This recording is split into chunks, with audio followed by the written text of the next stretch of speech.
Welcome to Hurrdat Sports Live.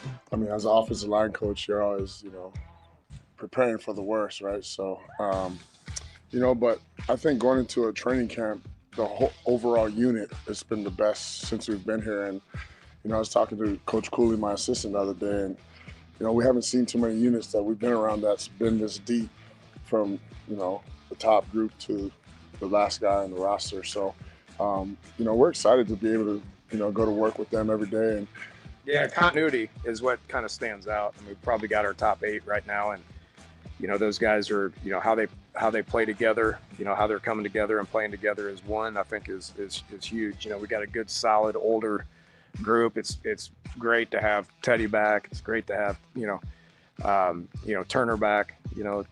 Henry missed a lot of the spring and stuff like that. Those guys are older, and they're big, they're physical, they're experienced, but the unit coming together as one is what I've seen in camp. And I think we're playing at a high level up front right now. You get to know Dana Hologorsen from what you see on TV or you hear about what he's done statistically, and when you see the magic behind it, it's pretty cool because it's all just routine plays. I think he said that in his press conference. Did he say routine plays, you guys? Like, he says it all the time. It's like you kind of hear it, and all of a sudden you realize, like, he really means it. Like, just make routine plays. Just make this play over and over again, and then guess what? You're going to spin out and go make a special play out of a routine play. So I saw a lot of that. Good morning. Welcome in to Hurrdat Sports Live, presented by Centrist Federal Credit Union. That's DB. I'm Ravi, Lulla here at Hurrdat Sports Bar and Grill. What's up, DB? How are we doing? We're doing good. How are you? Oh, man, we're doing all right. It's a very wet, yucky, crazy practice this morning. It seems like it decided to stop raining exactly after we got inside, so that's nice. So this is what's crazy is if all of a sudden the forecast changes and it's not going to, feel like 100 where everybody was panicking, having to go adjust their practice schedule so you didn't lose a day today. Yeah. And it stays cool and you just get to go outside and chill this afternoon. I think it's still supposed to be pretty warm. I'm not sure I'm going to be super pumped. So because I'm immature and selfish, I'm hoping for about 98 and a steamer this afternoon. I think we're still looking easy 90s. I think Really? we're looking easy 90s. That's what my app tells me. I don't know. My app's wrong a lot though. An easy 90? Well, like, so that would be something. Get into the 90s. I know. Isn't that something though? Yeah, or for where it's just, starting. You just have to casually. Oh yeah, no problem, man. We'll be in the 90s. It's like those guys that got those real loose arms. Just got that easy 90s heat. You know? Easy. That's where we're at. Yeah, I don't know if this was expected, but we're setting up equipment. It's probably 5:05. Yeah. And Jernigan looks up and he goes, "Man, this is gonna suck." I'm like, "It's dark out. How do you know?" Like, that's all I could think of. He's just one of those, like, he can feel it in his bones guys, or what? Oh, he said something slick, and it pissed me off. It was very Ravi-esque. Whoa! So, catching strays already. Something to do with paying attention to the forecast and knowing his surroundings. That's not very Ravi-esque. And not being able to figure out why I couldn't. So it's very Ravi-esque. And that's, like I said, at 5:05, that's the last thing you want to hear is. I mean, but the same guys kind of do the same thing, right? Yeah. Like, there's door duty, there's equipment setup, there's, print off the practice plan. Like, it's very regimented.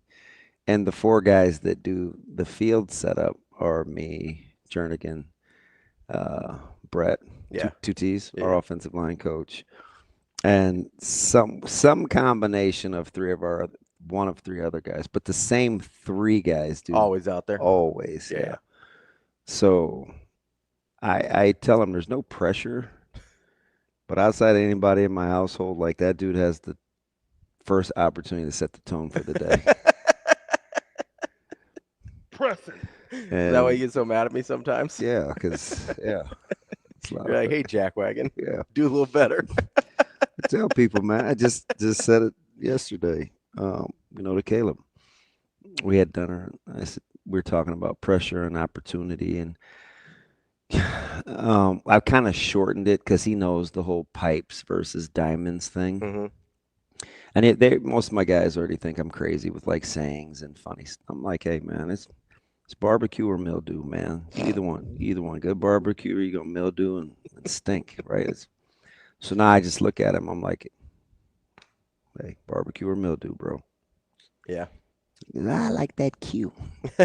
Well, I don't think anybody likes mildew. No, man. So, because he knows, like, this is, we talked to a lot of the guys this weekend. This is the week where you take everything that you hear with media availabilities and guys talking and coaches. This week will show you a lot because you're going to try to do a pre-practice week. You got a I'm guessing you're going to have a Thursday late practice. I think he said scrimmage. I think right. You got to go 8 to 11 ish. I think he said mock game. Basically, you got to turn around and you're going to treat your Monday like a Monday, your Tuesday like a Tuesday, but you're tired of practicing. People kind of roll their eyes. Oh, when's the coaching cliches? Oh, we're sick of hitting each other. It's real. Yeah. Especially when you're there for 10, 11 hours. Yeah. I mean, they're there all day. Yeah. Like it's not. So it's like this is the week where you're close, but you're not close enough to see the finish line. Yeah. So you got to hang in there this week. There is no faking. You're done with camp. You're getting ready to start the regular routine. This is a barbecue or mildew week. Yeah. Yeah. I would say last week and this week, I think, are probably the worst weeks of camp. So last week is cool because at least, no, it's easy for me to say because I'm here, but I have been through it. The reason last week is not on par with this week is because you still had Saturday's situational scrimmage. To look forward so to. You're still seeing opportunity. Okay. Right now, you've got to dial in on, is there movement on the depth chart? Can I make a run? What does this week look like if I want to go from white to red and red to black? Yeah. There's only a couple of guys that I think can think about going from red to black. But if I'm going to go white to red or red all the time with the units or whatever, like how much is in there? So you can't.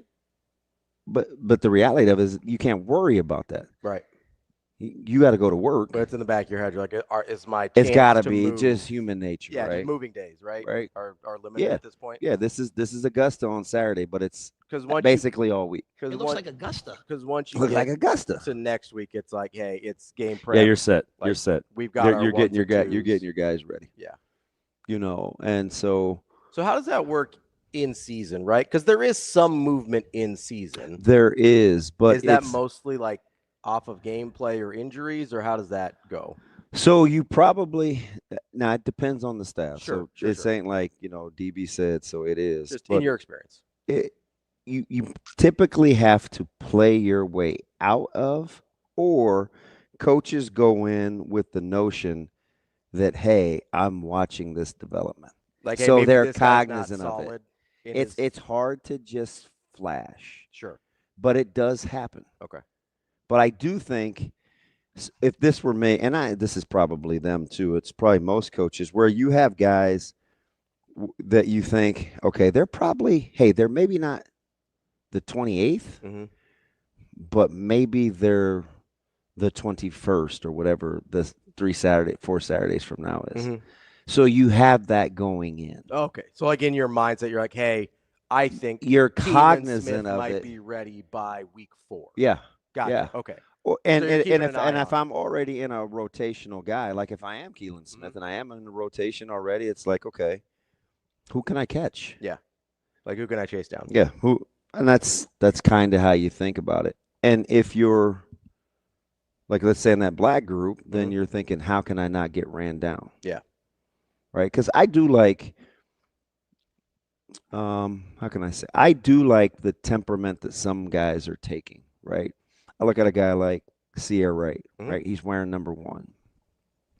And, he shuts down his social media and there's a lot fewer posts. And, he's got this pretty sweet hair. Like, Sierra cut his hair. Sierra Wright cut his that's a big deal for him. Hair. Yeah. Like, what's that have to do with winning? Nothing. Yeah, but everything. Yeah. Right? And so now is the time where it's like if I'm where I think they think I am, it's about refinement and continue to develop trust. If I'm on the frontal lobe, but not quite in the mix, I need what more can I do? Because I think it's becoming clear. Like I don't know, man. Like gun to head. Not even gun to head. Maybe the threat of waterboarding, I could come up with a 2 deep. For the for the whole squad? Yeah. Okay. So and if some places are reasonably easy, others are harder. Yeah, I don't. So, where would you think is reasonably easy? Running back. Now the second's harder. Yeah, I don't know, man. I think the second's harder. I'm not even about to get on the hype train, but I'm just saying. I think 1-2 is pretty easy. Yeah. Okay. I mean, sure, I like Mosey a lot. Sure, I like Mosey a lot. sure, I think Nelson's ahead of him. Yeah, I got no problems with that. I know there's a guy today I felt, like if you asked me this morning, like there's a guy that I think, I don't know. I get the one is established. Yeah. But if this 2 is anything like he practices, oh, man, dude's pretty good. You talking about Ives? No. Okay. But he just came back. That's why. No. Okay. No. I'm talking about Mackay. Oh, that's who my 2 is. That's Listen to what I'm saying, though. Okay. Instead of listening to respond, listen to understand. I'm trying to listen to what you're saying. I'm saying between 2 to 1. Gotcha. Okay. Got yeah, I get the clear cut thing, but best run of the last 72 hours was had by Nelson. Yeah. And it was, yeah. I think I said this after the open practice, and you've said this the whole time. Mackay's the best runner. I would agree. Of the group. I would agree. Right? I think I'll put it to you like this. Because, if I was talking to another running back, we'd be peeling onions. Yeah. So I'll say this and keep it simple. He's the most electric of the bunch. Fair. There's different nuances to being a complete runner. Sure. But he's by far and away the most electric. And then Emmett brings some I other called things him. to the I called him table, this but- morning. He sent me the voicemail. So clearly I'm not who I think I am. So don't listen to me about anything. No, I think so. I mean, if we're going outside of running back, I think if we're what are we saying? 6 for the 2 deep and wide receivers, or 4? No, I think you got to be in the 6, rotation. right? So I think you got to get anywhere from 6 to 8. I mean, you run 2. Let's say you run 2 verticals. You're probably coming out. Yeah. Right? Yeah. So I think you have to look at it like that. So I think I know who I feel pretty good about my first 6. Who those guys are? Who would you guess? I would guess Key. Okay. Barney. Okay. I think Hunter's still in there. Okay. Keelan. Bonner. And then I'm not sure who the 6th would be. I'd probably say Clark before Bonner. Okay. Or Clark before Keelan. Okay. But those are my top 6 then. Okay. I don't know who 7, 8 is. I don't know what order some of those 6 are in, but I feel like those are my top 6 receivers. So those are running back, obviously quarterback. Yeah, I mean, we don't know who 2 is necessarily. Although 2 is interesting. So that's why I didn't bring up quarterback, is because Dana said. You guys thought I was blowing smoke about Latif after spring, because that spring was one of those deals where I felt like were people watching what I was watching, because I didn't feel like there was enough Latif deal, because we looked too much at the end result. Was it incomplete or was it complete? That's not what I was looking for. Yeah. From TJ. I told you, what's the one thing I like about him emotionally? Pretty steady. Man, dude's got some poise. Mm-hmm. The thing about him, and I'm not comparing him to Gramstad, because Gramstad's one of my favorites. But the thing that I liked about Latif is he auto-corrected in a hurry.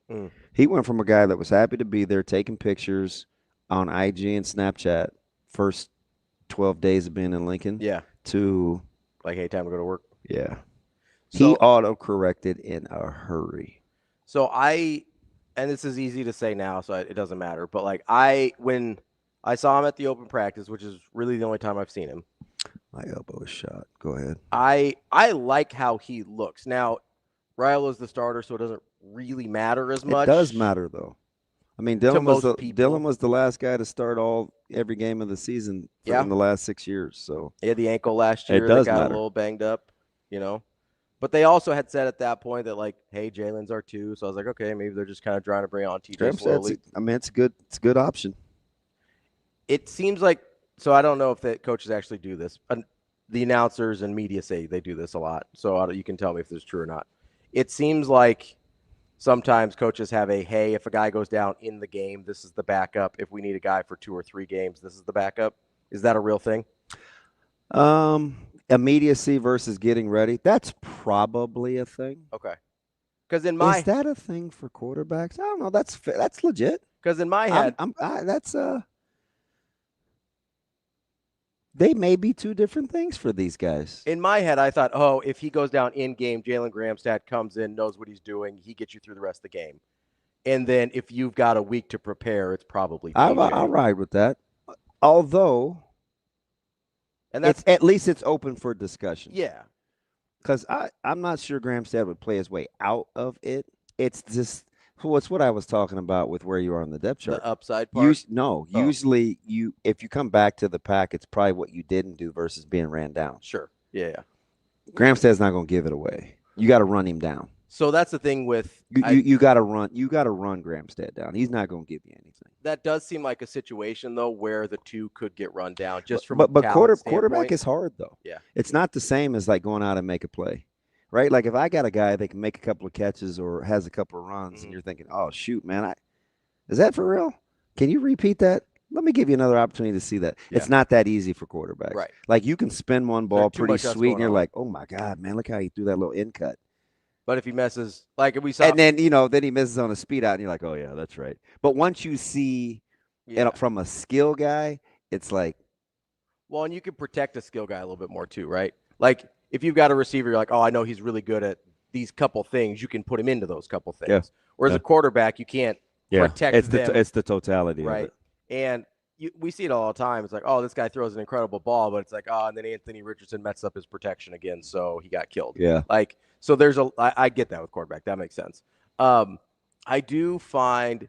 I think's gonna be interesting. What's that? Is defensive line. Yeah, I'll be honest. As much as I like the defensive line, I think I know who the top 8 are. But that'd be all you need. Like if you know that, you might be well ahead of Coach Braden. I don't know if he knows that. I don't know the order. Yeah, it's just interesting. I mean, okay, so like defensive line. I mean, you got Van Poppel. That's the easy one. I think Lenhart, Keona Davis. I think Judy. We love us some Elijah Judy. Congrats on graduating, young man. Isn't that something? Something? Got a whole family. Like, good for him. I'm so happy for him. Legitimately. This is weird. Yeah. You know what I like about that whole deal? Which part? And Coach Rhule probably doesn't bat an eye at it because it happens to him a lot. Mm-hmm. I can't imagine texting T.O. And maybe it's a different time and era. Yeah. But there are some college coaches that I look at and I'm like, do you even know your players? Like I can't like if I'm Jackson Arnold, am I texting Hugh Freeze? Probably not. Did you hear Hugh Freeze talk about his quarterbacks this weekend? I hear Hugh Freeze talk about anybody at any time. So I don't know if Jackson Arnold is like, hey man, coach, I really appreciate this opportunity. Like I don't know if I could see that. Yeah. So I don't want to let myself off the hook by saying it's a generational thing, because even in this generation, I don't know. I think it's more rare than maybe we appreciate. But I bet a lot of guys do Coach Rhule like that. I bet you he could pick up the phone. Because you'd have done Coach Solich like that, right? If I still would have been scared,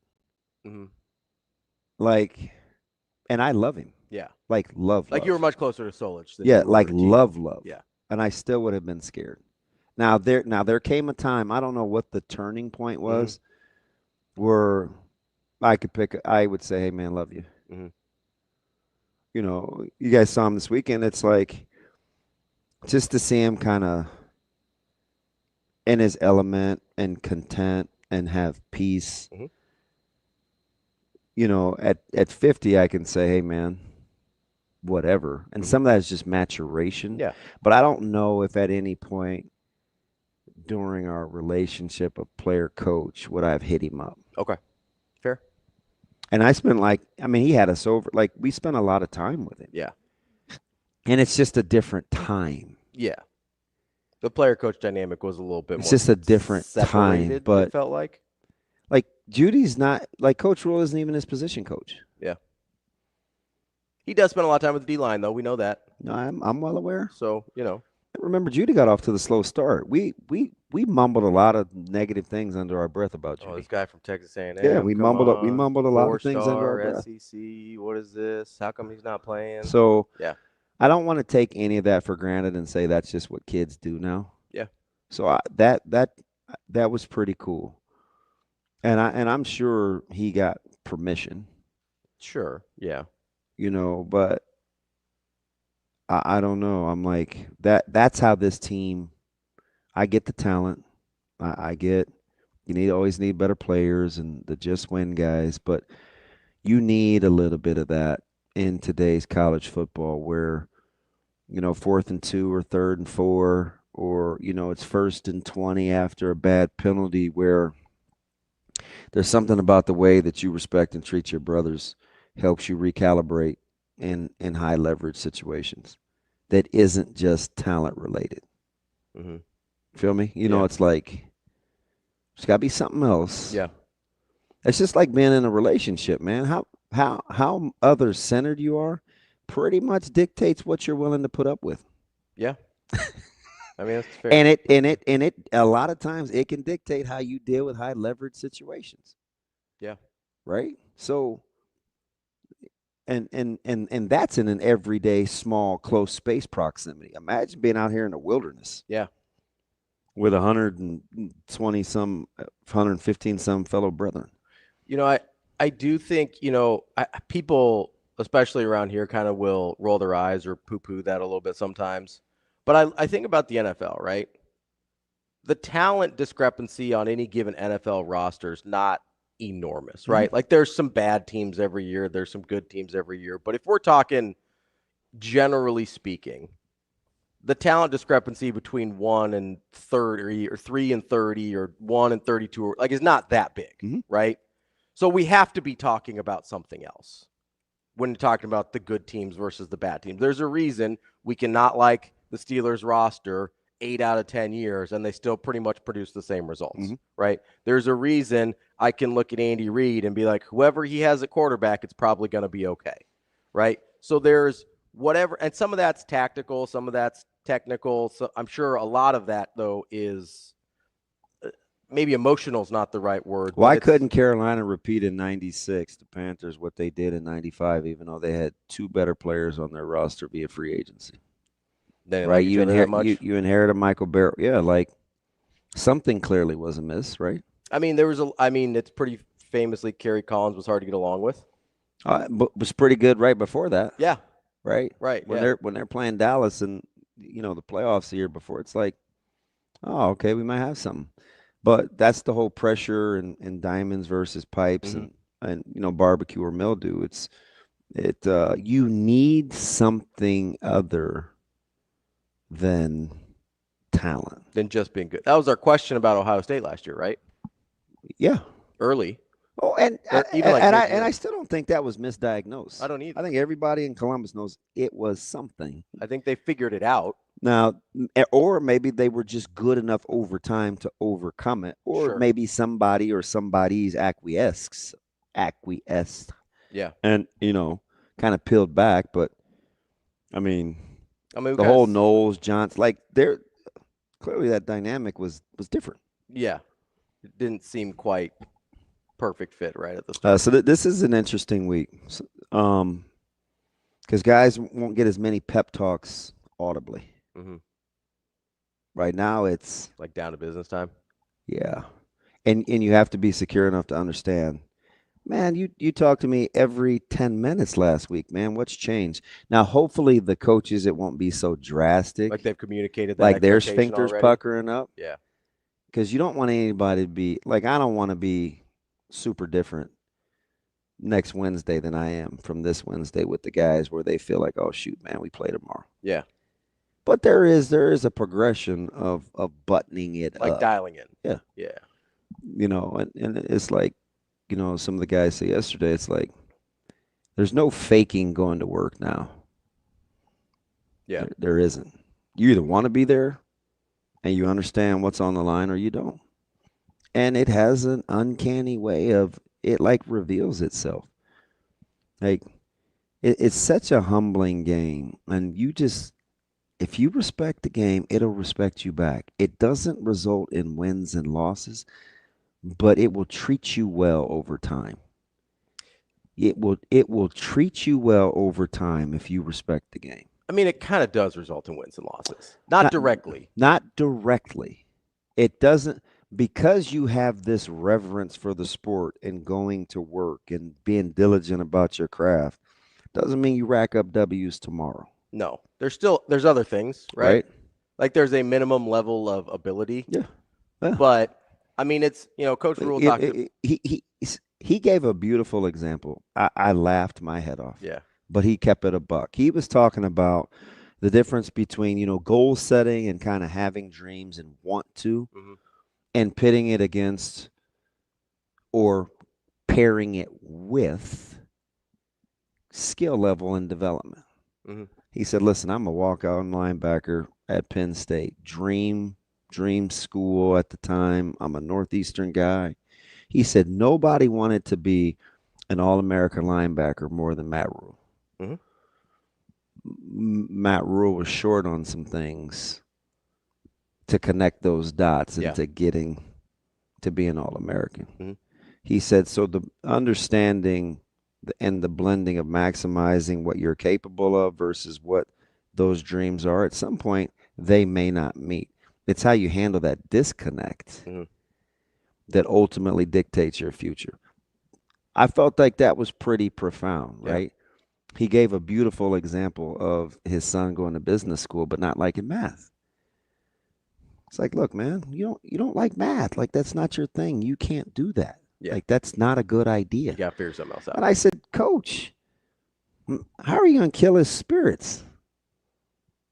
I'm a realist. That's why I married Julie Rhule. She can handle that part. It's the greatest thing I ever heard. Go Big Red. It's the greatest thing I ever heard. Yeah. Right? Because it told me a couple things. Fill in the gaps with where you're weak. Yeah. Understand strengths and weaknesses. Yeah. And keep it a buck. It's like how he puts together his coaching staff. He did all three in just like a little 60 seconds. You know, so it's like, sometimes I tell people, like, not everybody is a leader. Sometimes you have to be a good follower. Yeah. It doesn't sound cool to say out loud. Like, I'm a great follower. Sometimes, but you know what? Everybody need great followers. You need great followers. You need great followers. Right? Like how many times? Not everybody's gonna be a Uyghur. You need a Zatiska. I can't use Sty because they'd have probably fought each other. But you can't use Graham either. But I can't use any of those guys. I'll use Zatiska because he was the most good natured. Yeah. Like naturally good natured. Yeah. Not everybody can be that alpha.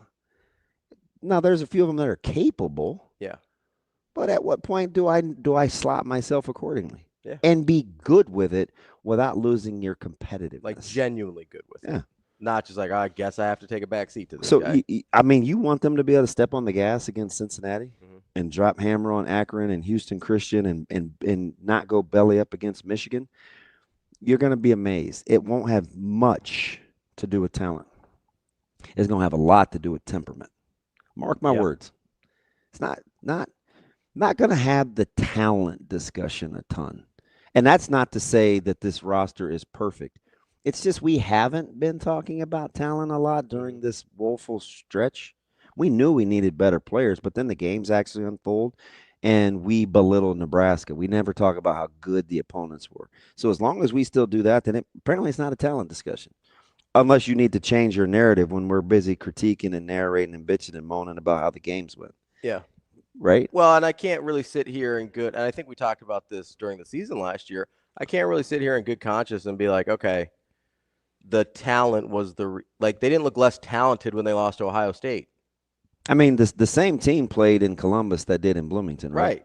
Okay. Like those look like two different teams, but the talent was the same each week, right? That's temperament. So I can't sit here and say, hey, that looked first half Colorado is the same as second half Colorado, right? As far as I know. Yeah, it's temperament. Yeah. Now, I do like a couple of the things Colorado did different, but I feel like people look back at that game and they complain about the second half, and I'm like, you guys have never played before. Because that happens when you're learning how to win. It's not something you bitch about. It's something you try to grow from.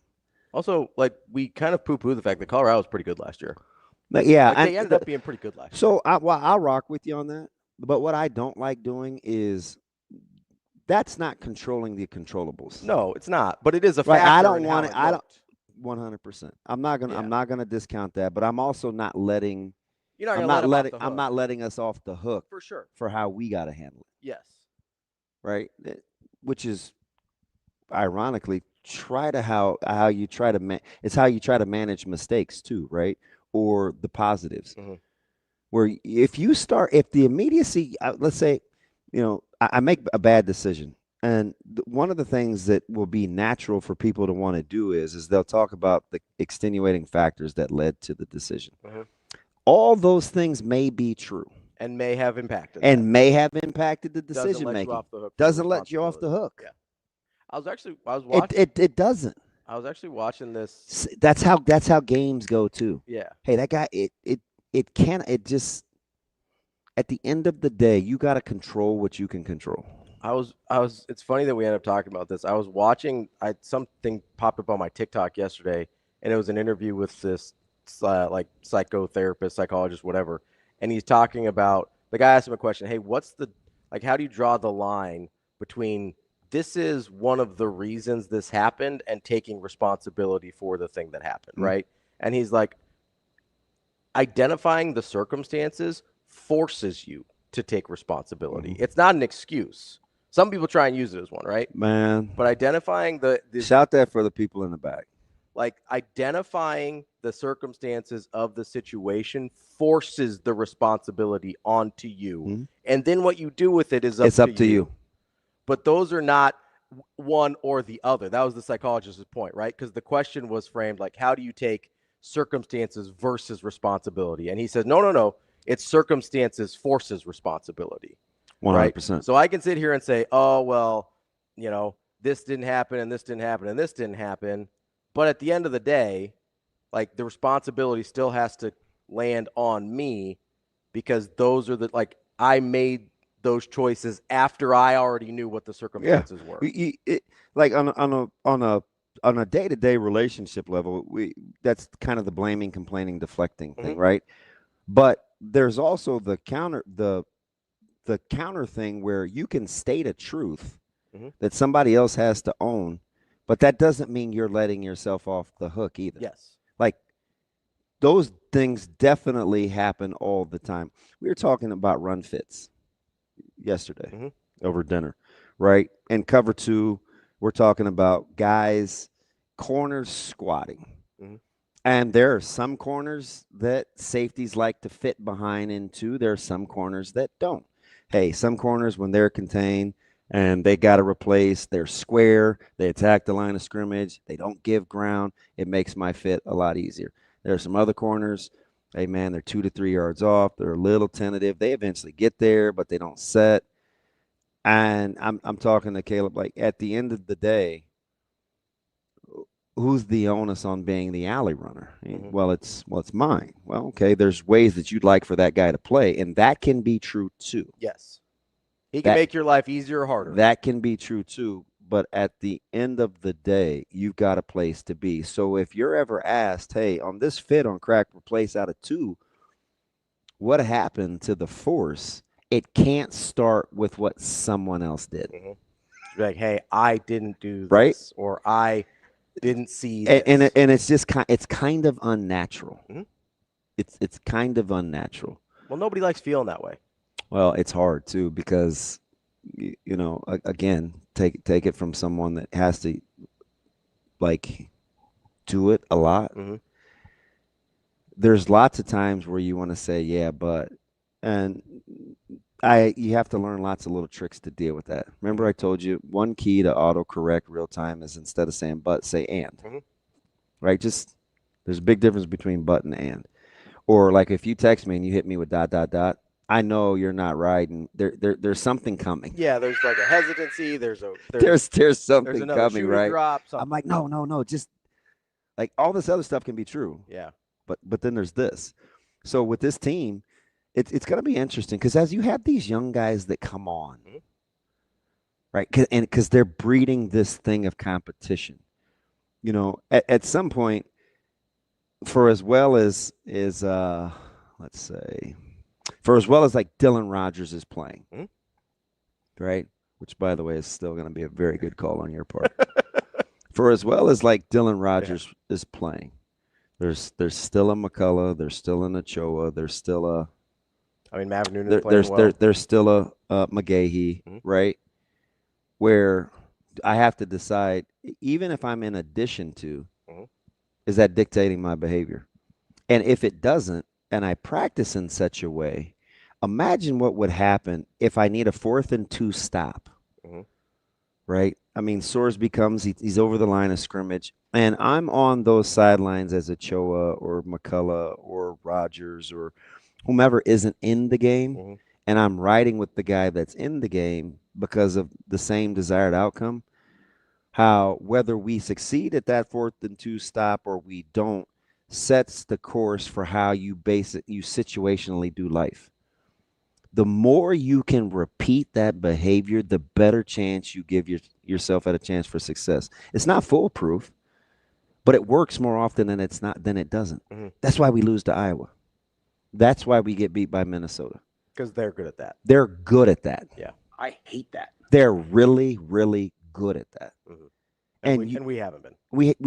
Because what happens when it goes south or it doesn't go the way we want to, it's almost like, man, everybody's this around. And then it's him and he should have did this and guy doesn't make a play. Well, I should have been in there. Like, again, take it from, I like to use myself so you don't feel like I'm talking at you. I'm talking with you. Mm-hmm. Like at some point I got to be able to say, hey man, LP, man, go get that 3rd and 6, mm-hmm. as opposed to, early on it was, I could have got that 3rd and 6. Who can't run 47 dive against an over front? Like, your boy could do that. Yeah. Right? Yeah. Sometimes it was like that. Yeah. But the more you get out of that, I don't know. It's just for this team this year, and every team will be different as you get older mm-hmm. or you get different talent in different places. For this team this year, that's going to be the catalyst. How they can manage being other-centered in nut-cutting time. Because they're not going to be good enough yet mm-hmm. to just run roughshod. But how do I play with a 14-point lead versus playing down 14? Does that look and feel different to me? If it doesn't, you're on the right track.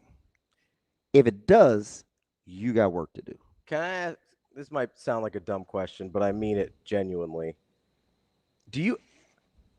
I know you want to get your talent to a point where theoretically it could just overwhelm people, right? Yeah, but that's pretty myopic. But you never really want that to be the case, right? In terms of like the temperament of your team. Yeah, 100%. Right? Like obviously you want the talent to get to that point, but you never want the temperament to get to that point. Right? Like I thought one of the greatest assets, even though it might work out sometimes.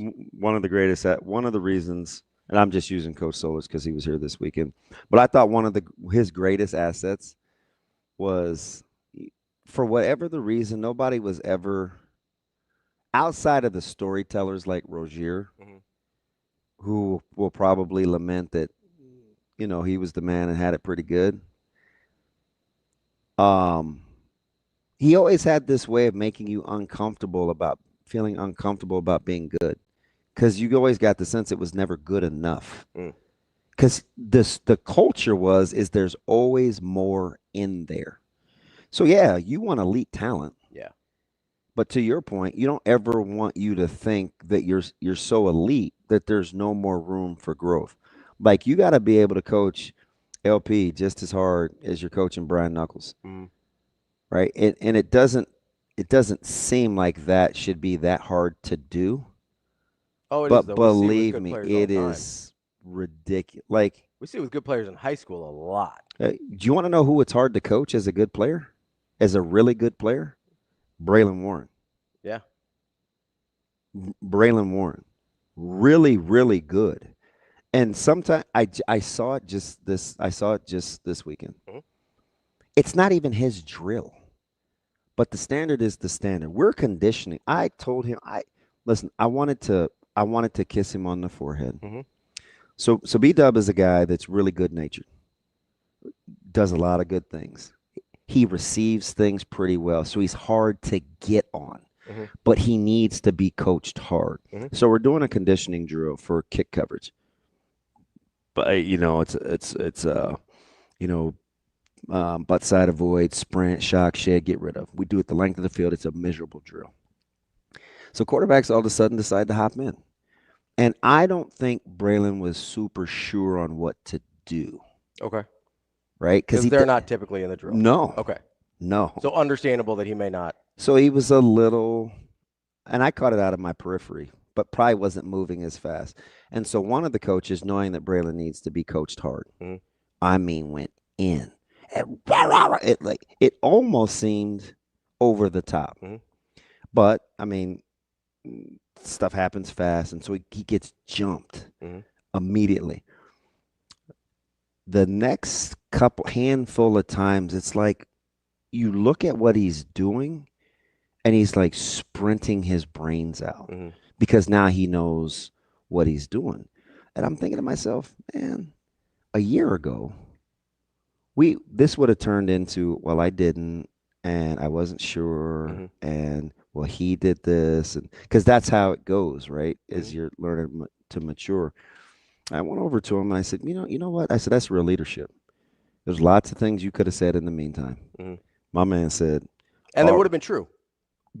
To your point, that's the hard part, right? They're true. What he would have said would have been accurate. Would have been absolutely accurate. Yeah, because he didn't know what he was doing. He's not usually in the drill. But at the end of the day, he made a choice to be in the drill. He knew he needed to go harder. Yeah. The more we can do things like that, the more when he doesn't receive harsh criticism, or you want somebody to get on somebody or somebody else to be held accountable, you internalize it different. You just do. Yeah. Because you've made good deposits, right? There's real equity in there for when you need to go make a withdrawal. That's why, by the problem is people try to make withdrawals without putting the money in. Without putting anything in. That's when it gets hectic. That's why, by the way, the Elijah Judy stuff matters. Because if you're Matt Rhule and Elijah Judy can text you, and you can, parade's probably not the right word, but allow him to walk through the facility in his graduation gown with his family and be proud of himself as a person. As a first-time graduate in the family. First-time graduate in the family. He's got his wife there. He's got his son there. I believe his parents were with him. My man is playing college football as a pup. Yeah. In a new place. Coming from A&M to here with a fam. And we're like critiquing his performance. But here's why that I bet now, or through this whole time, like Coach Rhule, Coach Braden, whoever it is, they can coach Elijah Judy hard because those deposits have been made. Like that's what we're talking about. Like that's why the graduation and the texting and the facility. You want to really land the plane? Yeah. Because for whatever the reason we used Judy last week, we were talking about D-line and holding each other accountable. Why did I said, and then there's a guy like Judy who we kind of laughed at the spring games and the mechanical bull riding. Why was I so tickled to see Judy put himself out there to get on a mechanical bull and embrace the grind, be loving on Van Poppel and Harburg and these guys trying to learn what they know and how they think and what their experiences are so he can better understand where they're from. Relate. And he absorbed it. Some people call it assimilation. Doesn't always have to have a negative connotation. But sometimes we need to assimilate, right? Just to make sure we understand Enough to what else understand. is going on Yeah. around us. That's why things like that matter. Because if he's not willing to do that and put himself out there and make himself uncomfortable and be this big 300-pound guy that gets on this little itty bitty thing and Do something he's put the never little done thing in his mouth before and do something he's never done Yeah. before and know that he's not going to be perceived in some kind of way by his peers, I guarantee you it makes it easier to send that text and to say, hey, you can use me as an example because I want these guys to know all about me and know what I've been through and to know that it's okay to be appreciative, right? I listen to Sierra Wright talk to some of these younger guys about definition of real men, well, how he views it, and that's his. But he'll say things like, a real men can make themselves vulnerable, understand their emotions without becoming emotional. And I'm like, I know this son of a gun stole that from me, but it's not about me because I took it from Coach Rhule. Coach Rhule. Yeah. Right? Because he said it right to our faces in media days. He goes, last year. listen, man, at some point we got to learn to have emotions and harness them without being emotional. That's when we'll start to win close games. So when you see Sierra Wright loving on other younger DBs, teaching them the same philosophy, again, not sure if you go from 7 to 10 wins or 9, but I know you put yourself in a lot better situation. Give yourself a chance. Because you can do that. Because it's now coming, it's not secondhand anymore. It's peer-to-peer. That's how this team, that's the best chance they're going to give themselves.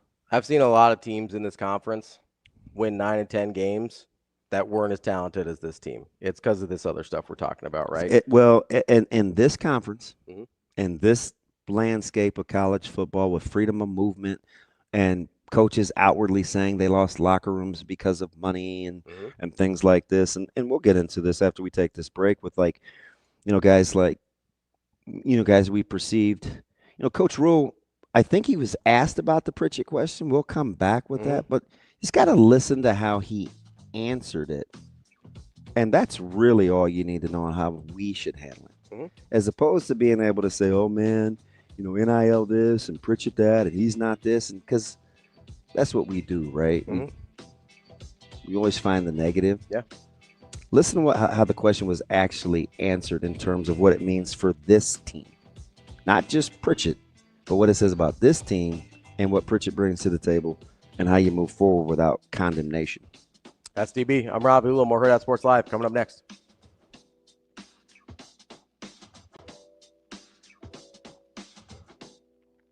It was crazy. I was very scared at first, I gotta admit it, because I'm kind of always like that. I'm very stressed at first, beginning at the game, but it was very fun. A lot of people, good energy, and it was great. Was tonight any easier after getting last week under your belt at all? A little bit, yes, I gotta say a little bit, but still nerves high, and it was a little bit easier, yes, because we already played the scrimmage, of course, and I was, we got to kind of play against each other, of course, and so it was a good beginning, I would say, and this was also helpful it's gonna be helpful for the season, I think, and yeah.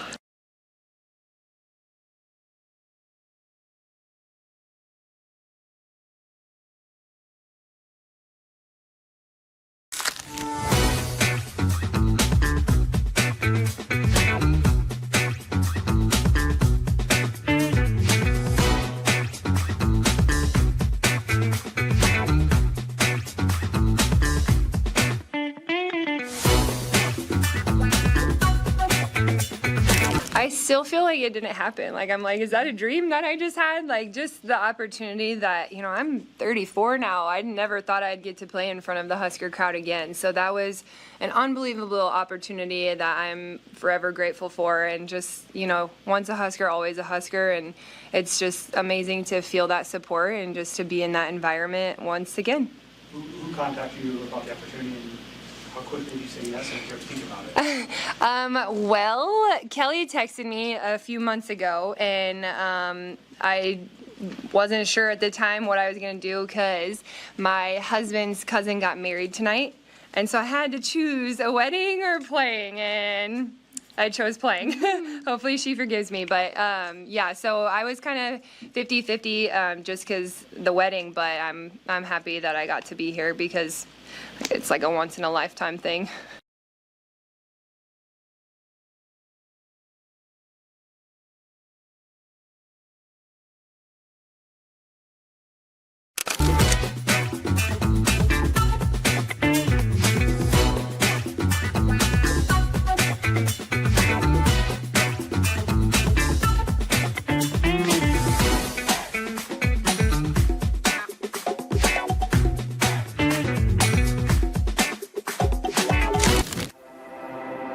A successful financial future is built one coin at a time.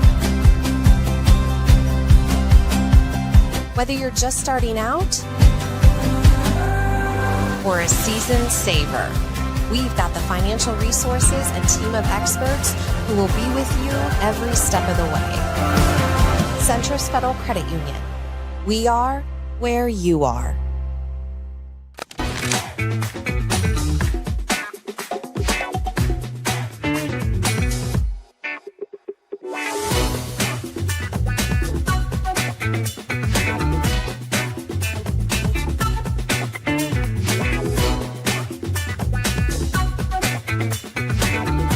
Yeah, there was a little bit, but not what you would think. I mean, it was just funny banter back and forth, and you guys probably saw Kelly. If we did something good, she would come and give a high five across the net because she's still our coach at the end of the day, but it was really fun. There was definitely some chatter between the net, but it was all out of love, so we all know we're great players. We respect each other, but just little chirps here and there. How much are you looking forward to the possibility of serving at 3/8 this night too? How much have you developed that part of your game and do you want to serve? Yeah, it's exciting. I think it's every middle's goal to serve, so it's really exciting to be in this position. I've worked really hard on it, and this summer I really have worked on new techniques. My coach Brennan and I, we just tried a few different things, and I think what I'm doing right now is most consistent for me, so just keep working at that and then hopefully continue to grow from there.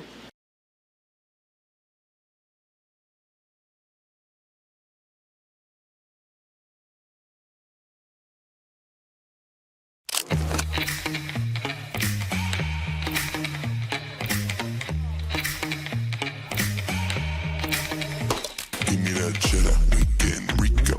Big money rolls like burritos. Give me that hot sauce, no pico. Give me that.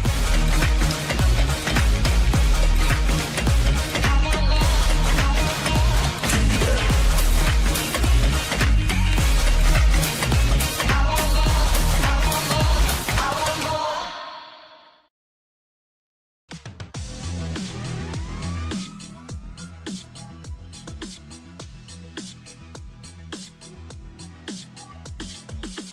You're listening to Hurrdat Sports Live.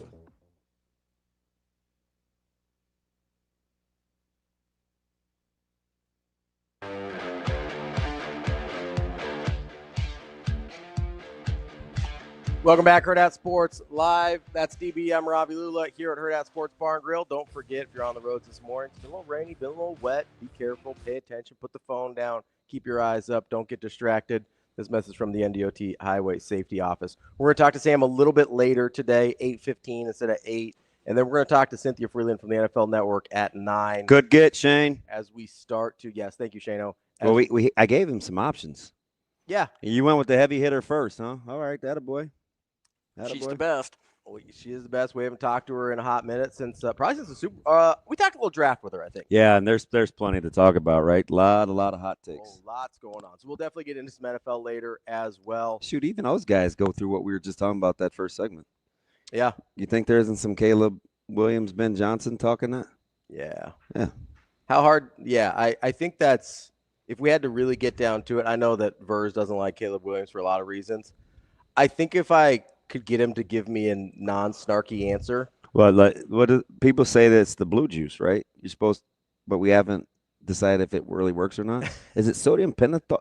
I can't remember. TK or who's the other smart guy? Kenny. One of them guys told us what it was. Yeah, the true serum. But then we kind of agreed that it doesn't really work. Not really. It kind of like lowers inhibitions, but it's not like the movies where you just like have to tell the truth. Okay. So Marvel's, it's finally something they did wrong, huh? Well, I've been doing things wrong for a few years now. I don't know. Mike and I watch Endgame almost from start to finish yesterday mid-morning. Endgame's great. Like 2 nights in a row. He watched UFC with me. Yeah. Well, he fell asleep. He tried. Well, we had to be at Westside at 6 a.m. yesterday or Saturday. So it's fine. Yeah. And it was 10:50. Yeah. And it turned out to be a walkover. And then we watched Endgame. Yeah. Endgame, Like he did not go back in his room. Endgame's really good. I had to check my watch. I'm like, 11:50. You still out here? A.M. We out here, right? That's where the magic happens. No, Endgame's about the last good thing Marvel did. We're out here. Yeah, I hear you. It's about 2019. It's been a minute now. Hey, so real quick, do you want a prime example of why I don't believe people when they send pictures that their food was good? Why? I'll put this out on social media. I did a brisket on Saturday.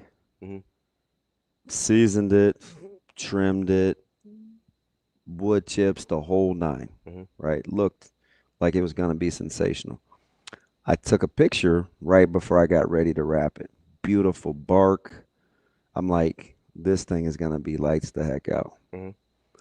Why'd I throw it in the trash? Oh, no. Half trash. Foiled it up, tossed it, butter bath, the whole 9. That joker tasted like pot roast. Oof. No, it didn't take the I'm blaming it on the fact that, I don't know, man. I'm going to blame the meat. Because no way that was operator error. Doing the exact opposite of what we just talked about. It was, Ravi, look, I was mad. I know it had to be bad if you threw it away. So it's like, I don't know what time it is, Saturday into Sunday morning. I'm half cocked sitting up. My acid reflux is kicking my ass, and I'm pissed about the meat. And Micah didn't want it? I mean, doesn't he eat it? Listen, He's he's sitting right to my left, too, and I'm watching him. And like I said, he's my self-trained human garbage disposal. And he's just being nice to his dad because I know he was not enjoying it. Like, I'm not eating that. I'm trying to coax him in. Hey, you want some more? He's like, yeah, I'll get there. Hashtag damn. Yeah, listen, foiled it up. Oof. Trash. Oof. But if you saw the picture, will look great. I mean, textbook. Yeah. Textbook. The jiggle, the bark. What was the first part? The jiggle. Knock it off. Speaking of stuff we're gonna get to, I think our guy Rico has the Pritchett cut for us, so we're gonna come back talking about that. We didn't forget about it. Gonna talk a little offensive line. We're gonna talk a little Elijah Pritchett, and then we'll get right into our guy Sam McKewon from the Omaha World Herald. That's DB. I'm Ravi Lulla. Hurrdat Sports Live.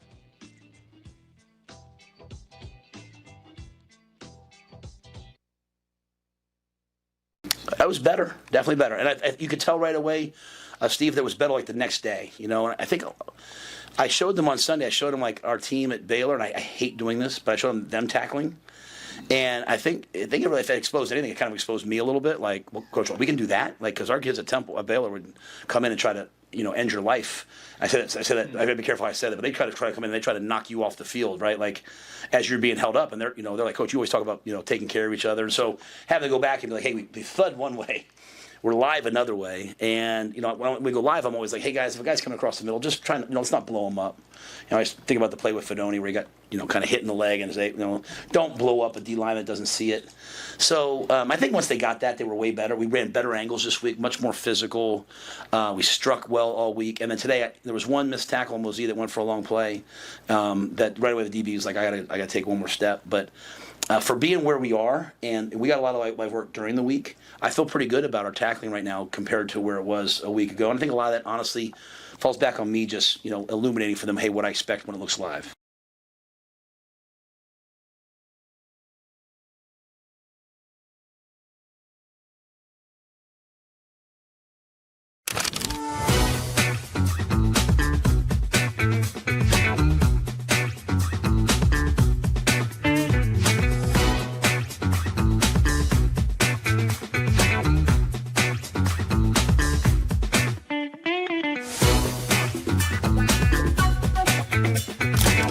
thought it was great, and pretty much everything we had hoped for, that the alum, they were excited to play. They played great.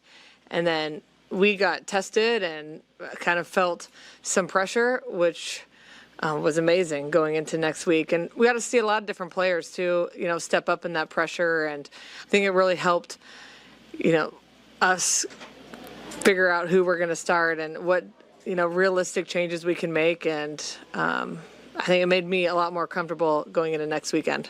So thank you. Big thank you to the alums for showing up and playing great.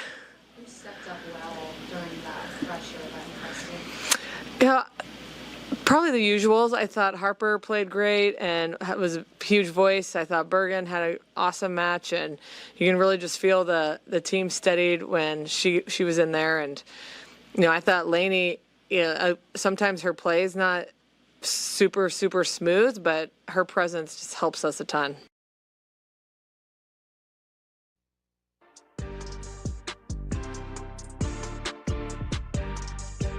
Welcome to Hurrdat Sports Live.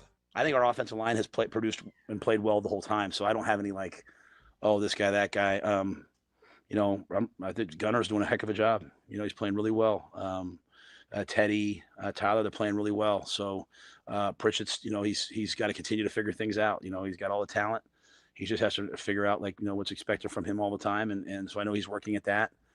Some guys are pouring into him. So, we still have 2 weeks left or 10 days left or whatever. I don't even know. We have a countdown clock out there. I don't know what the countdown is, but we still have, in my mind, I look at it 2 weeks left. So we still have another week of, today was the end of camp, but we have preseason next week. And so those races are not even close to being done. We're back here on Hurrdat Sports Live, presented by Centris Federal Credit Union. That's DBM Ravi, Lulla here at Hurrdat Sports Bar and Grill. Don't forget, you got the Schick and Nick live show tonight here at Hurrdat Sports Bar and Grill. If it hasn't been sold out yet, make sure you try and get your tickets to come hang out with the boys, Schick and Nick. DB, we were talking about offensive line. We were talking about Elijah Pritchett. Got a little clip there from our guy, Matt Rhule. Did you hear what he said at the end about the guys? Continuing to have guys pouring into him. Mm-hmm. I can't tell you how critical that is. Yeah. I just, again, you can eye roll, but without people pouring into other players, you can go as far back. And I only know this because we were directly involved. I wasn't. My dad was, and a couple of other players on that Nebraska team. But you can go all the way back to guys like Lawrence Pete and Neil Smith. Mm-hmm. About guys that maybe this isn't for them. We're talking about pros, all pros. I mean, Neil Smith, an all-time. Don't sleep on L. Pete, right? Yeah. Detroit Lions draft pick, great. Yeah. Interior, smaller defensive lineman, great player. The Ed Stewarts, the Troy Dumases, the guys that the Lawrence Phillips. Everybody at some point when rubber meets the road has some things that you just need to be better at. Everybody. And it can't come from the coaches. Not all the time. If you want to be player-led, well, it initially does, but at some point it's it's just words, right? At some point, players, when they take over, so you have to be willing to receive it, and as the players, you have to be willing to do it. But it's critical if you want to get to where you're going at the end game. Rico, why don't you go ahead and play that clip? Pritchett's, he's got to continue to figure things out. He's got all the talent. He just has to figure out, what's expected from him all the time. And so I know he's working at that. Some guys are pouring into him. So, we still have 2 weeks left or 10 days left or whatever. I don't even know. We have a countdown clock out there. I don't know what the countdown is. But we still have, in my mind, I look at it 2 weeks left. So we still have another week of, today was the end of camp, but we have preseason next week. And so those races are not even close to being done. It's another key part, right? We just talked about it in the open, and I didn't even put this together, but how you view what this week means. Yeah, if you're a player. And how important this week is to not, because it's the hardest. In my opinion, I'm not those guys. Sure. I'm just telling you with what I'd had to, the week before the opener after camp is by far and away the most difficult, because you can't resign yourself to the writing being on the wall. But you also have to understand you're up against it with opportunities too. Yeah, you're just running out of days. So the fact that he made the declaration, long way from being over, 10 days far, I look at it as 2 weeks. Who was that for? That was for Elijah. Yeah, it wasn't for us. No. That was for Elijah. Be like, hey, you got a lot of time to get this right. Still. Wasn't for us, right? But because let me ask you this. Go ahead. Elijah Pritchett, out of the tackles, the most talented? Yes. Not that close. Yeah. Right? Yeah. By far the most talented tackle on the roster. Yeah. I think that's easy to say, no questions asked, right? We're in a situation, and I saw that. I pointed that out after the open practice. I watched that guy. I was like, that guy can play. Really impressed with his improvement in pass protection. Was really impressed with his one-on-ones against guys I know are good defenders. That's a guy I know can play. You don't know what I would do? What's since that? You asked me? Yeah. If it were me, should I even say this? This is just me. If it were me, I'd let Teddy swing. I'd put Pritchett at right tackle. I'd let Gatula play left tackle. Yeah. Today? Yep. Now, so let Pritchett let Pritchett and Teddy battle it out. But selfishly, if I didn't know Teddy and love Teddy, I'd just be like, it's fine, play him. But I want him to ease back into it. So don't take that as an indictment on his physical prowess, because that's certainly not the case. Because for him to be where he's at, competing for a starting job, I'm just telling you, I don't have the stones. So let me make sure I don't have the stones. Let me make sure I understand. This is going to sound bad. If you cared less about him as a person, you'd be more aggressive with just throwing him in there. Yep. Okay. Because I thought you were going to go the other way. Because you're not just rooting for him because you like him. You're trying to protect him because you like him. Correct. Okay. So it would be that's easy. an important distinction. Yeah. Yeah. If you want the real objectivity of it. That's why what I'm saying is kind of hard. Hey, right now, just put him in there. Right. Yeah. But you want to ease him in to make sure he's physically okay. Because do you know who I think is better than the free world gives him credit for? Teddy Nebraska? Gatula.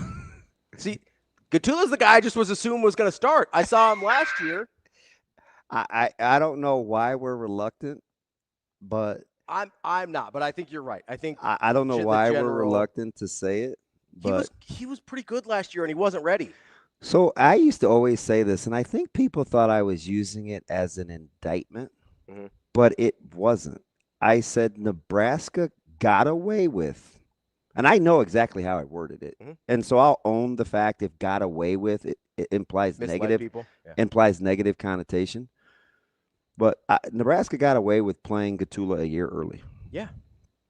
I think they would tell you. And he wasn't the reason for the treason. So if you got away with that, have faith not only in Donnie, but Gatula too. If he was able to make it work last year when he definitely wasn't ready. That's what I would do. Then that's who I thought, my assumption going into this year. Then you can ease Teddy into it. It was gonna be Pritchett and Gatula, one way or the other. Right? Now that's hard. And that's coming from somebody that likes Canuck too, because I think I was the first one to say it. Yeah. When he was before he was getting reps with the first team. Canuck's usually the guy I forget about. Yeah, he's gonna lay it on the line too. Not a fake tough guy. Yeah. Not a fake tough guy. I look at it and I go, okay, those are my two guys. That way I don't. And honestly, this is as somebody that doesn't know Teddy, so I don't really have any vested emotional interest there. Teddy. Oh, Teddy P. Yeah. I was thinking Pendergrass. I sit there and turn out the lights. I don't want to light a candle. And this isn't even his fault. I don't want to have to rely on him considering his injury history. Right? So that's where I sit with Teddy. I just want to see him function at a high level. I hope he does well. So I don't want to bubble wrap him because he punched me in the face for insinuating it, but I do not want him to have to rush. He looks good. He looks amazing. Physically, he looks really good. He was probably carrying too much weight before. He looks amazing. But and credit to Gatula's offseason work, man. He couldn't use that arm for so long. Yeah. He looked little in the spring to me. Yeah. Did not look like a Big Ten tackle. Yeah. And it's not his fault. He just couldn't work out. Surgery, right? And there's something about his personality, too. It's very unassuming. So he could come across as kind of schoolboyish. He's pretty good. Yeah. He's pretty good. I mean, so shout out the talent evaluations of Gatula and Andrew Rogers. And the offensive line coaching of one Donovan Rhule, who I've been on for a minute. I wish you could have read the comments when Andrew had Gatula in his Super 6. Oh, I'm sure it was a mess. The only. I'm sure it was a mess. Yeah. So while he's holding his little shorty, celebrating and being a daddy, he's probably back patting. His elbow ain't sore from rocking. His elbow is sore from back.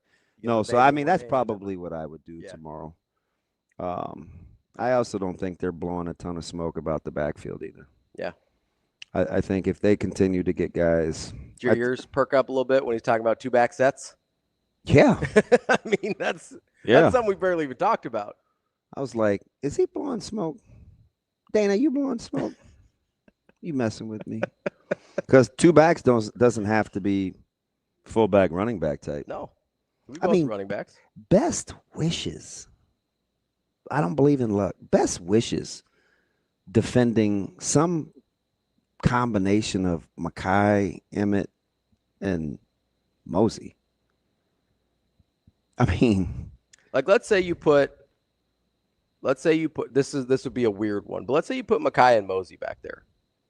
You've got a guy that was a wide receiver until 15 minutes ago. One of those guys had the best run of the last 72 hours. And then you've got maybe the best run of the camp. Mackay, who and that's not I said hyperbole. Was the best runner. You said most electric. I think we're talking generally the same thing. You're talking about Mackay? Yeah. Yeah. And then you got Mosey, who I think is really good, was a wide receiver. And I wish he would have answered my call this morning, man. You think he was busy? He might have been doing something. I know he was. You know, Caleb didn't answer either. Maybe it's just me.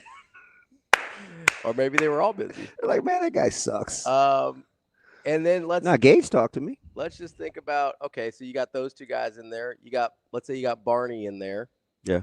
Let's say you got, like, what if Harburg is playing your tight end in that particular setup? Like, what are you gonna do as a defense? I don't know. You don't know. Let's say you don't. You know, you don't like sugar free. It tastes like flavored water, which is really what Kool-Aid is. But let's say you don't want to drink the Kool-Aid, and you know that Nebraska scored 23 points a game last year. Right? What's your special teams worth to you in points production? Bare minimum. 4. Bare minimum 4? Okay, that's fine. It's your opinion. So I'm not. I was going to say 3. I'll say field goal extra point. So I'm going to call it 4. All right, that's fair. That puts you at 27, right? Yep. You're getting pretty good. You're getting a lot better at that point. What's an offense worth that has a finishing drive rate of better than 40% once you get on the plus side of the field? Nebraska was, I believe, if not the worst, bottom 3 in finishing drive rate once they crossed the plus side of the field. How many more points is that worth? How many more points is that worth? I mean, probably as many as the special teams. 3? 3, 4. Would you take 30 points a game offensively? Absolutely. Okay. We haven't even gotten to year 2 Rhule yet. You don't have to extrapolate much. Yeah. We have our guess. Let's Sam. get to our guy Sam McKewon, the Omaha World Herald. Sam, how are you this morning? I am good, guys. How are you? Sam, what do you need? Like recovery time from having your balls busted over the Super 6 or what, man? That seemed like a pretty easy 6 to me. Did you need 15 minutes to collect your thoughts? No, I didn't. There are things more important than talking to you guys this morning. No way! Yeah, I'm sorry. Are you serious? Oh, my gosh, I'm going back home. No, I like that. That's why we love you, Sam. I love you. I love you guys too. But you're like, man, these guys and stuff to do. These guys and their philosophical BS every Monday, man. I need some downtime. It was great. It was a great Super 6. So we couldn't have been wrong because there's so many good players in the state, and we could have selected 5 north-south guys. We could have selected 2 or 1, and we went with 3, and that's kind of where it ended up. But it's a great group, and it's going to be a great year of high school football around the state, especially from an individual perspective. There's just some great individual players in the state. I agree. The collection of individual talent may be greater than the whole parts. I really agree with that. One of the guys that I think kind of flies under the radar because he said yes easy and it was pretty no fuss, but he was a tremendous tester, and boy, his film does not lie. It was good to see Reynolds get recognized, not just because of a Nebraska commit, but I think he's pretty good. And I'm not saying he's not the best on his team because he's really, really good, but they got a handful of guys over there at Elk North that are pretty interesting. So much so, Sam, I looked at their schedule just for laughs and giggles, because I kind of feel like they're an afterthought a little bit relative to their talent. They do have a 4-game stretch that's pretty nasty at the end of the year where they get like, Bennington and Scud and Waverly and Gretna East. So I'm like, it'll sort itself out. But it is good to see him get his love because he tested really, really well too. Not just a good player, but he had the physical numbers to back it up. Yeah, it was very, very close between him and his teammate Barry, who's also a linebacker. Fries? And then, good player, man. Very good player. Good player. Then, I think that was a very close one, and I wrote that. But then there's also, it's just, it was a challenging process because you're talking about so many good players. A lot of them are versatile, and they can do a bunch of different things. We try to look at guys that get high major offers when we can. Of course, I think 12 of them have committed to high major schools. And so, I think that's something to keep in mind. Purify's son I think he's going to Fresno State, but he's got a lot of ability. He's really good, man. Yeah, he is. And so, I think probably the first pick on that thing was probably Jet. Obviously, he's earned that, and he's had a great junior season. And of course, he's going to Alabama, and that's no joke. And I think Amarian was a pretty straightforward selection as well. He's put it together over the course of time, and then from there, good on him. Good on him on not being bored, man. It seems like he gets a lot of accolades since he came out of the womb. I'm glad he can appreciate all of them because I think he's a guy we actually take for granted because he's been so good for so long. I feel like we kind of forget about him. Yeah. A little bit. Yeah, I think there's a little bit of that. He's on a great team, which I think sometimes can shape the way people view an individual player. Certainly I think that had something to do with Jet's recruitment for a while. But yeah, Marion's pretty easy pick. And then, from there, I think, again, there's no hard picks because everybody's really good, but it's just challenging to figure it out. We could have expanded it, but we feel like it still works as a 6. Yeah. Don't do that. Don't do that. Oh, it's special, man. Don't you invite more people to the party. The dress code's got to be what it is. You know what we did? We actually did one time, and the reason we did it, people may remember this, is Christian Lacouture moved. Yeah, late. So North Star. Yeah, and I so remember. we Not North Star, Southwest.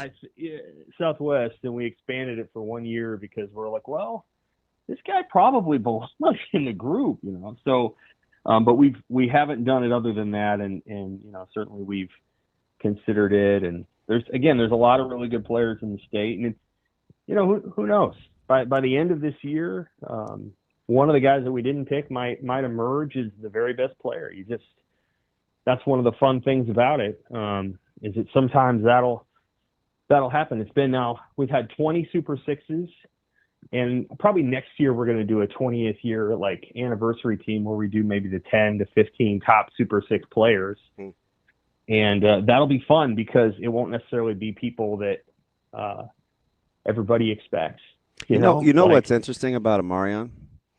While we're on the subject, and you'd know this because I think Caleb was only one of 6 3-time all Nebraska selections.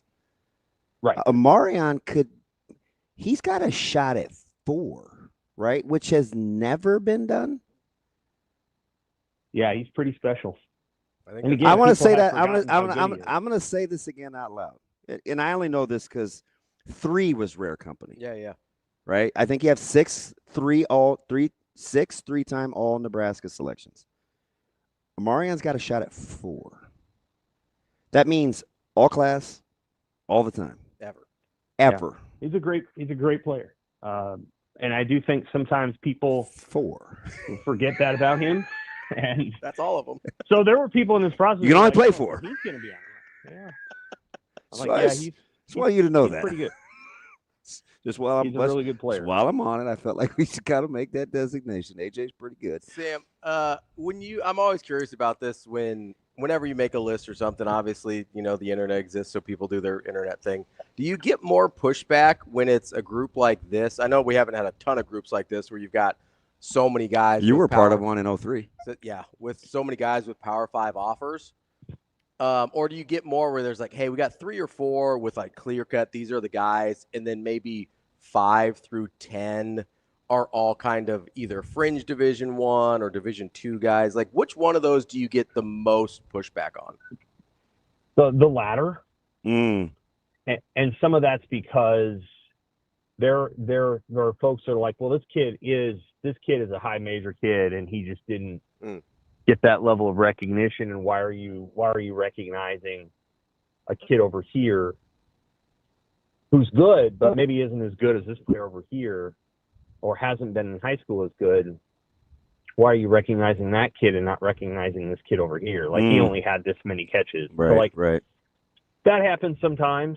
You know what's funny, Sam? I felt like I didn't defend him, but Thursday and Friday was interesting with regards to Pittman, right? Because they hear 5-star, they see the offers, then you try to pit it against stats and like maybe sometimes watching film. And I found myself having to remind people that he was only a sophomore, right? Yeah. They're like, hey, no postseason awards, no this, however many tackles. I'm like, he's still got 2 more years. Now, I'm not totally skirting the fact that, you want to make more plays, obviously, always. Yeah, and there have been good sophomores to do it. The stars don't match the stats yet. But basically. I heard it with Christian, right? I get it if you're upset that the stars don't match the stats, but he still does have 2 more years. Yeah, Pittman, he's really good. So I think what you look at. So one of the things that you look at with a guy like Pittman, is you do turn on the tape, and you see a player who plays with incredible physicality, almost at times abandon. Like it just doesn't matter to him, and I mean that in a good way. Like he hits and he plays fast and hard, and so he plays to his speed. The other thing that you see is when he's a receiver, and I think he's going to be a defensive back at the next level. But when he opens it up, it's not like any other player at all. Like it's a different gear. So what you're looking at is, okay, like how do you transition from starting to a break and then moving and doing all the things that you do when you're running a route. And so the scouting today is so much better than it was probably 25 years ago. When there was a handful of people that were going out and doing it, and they might see a guy that played at a school over here and he, in Texas, and they've had good players before, and so this guy's a 5-star. And that doesn't really work like that anymore. It's much more detailed, and there's, Huddle provides so much more insight so that, the recruiting scouts and other people do understand for the most part what they're seeing. It's not a perfect science, of course not, but they understand what they're seeing. And so, I think most of the time those numbers as it relates to defensive backs and receivers and linebackers are pretty good. Quarterback is still a little bit of a crapshoot. Mm-hmm.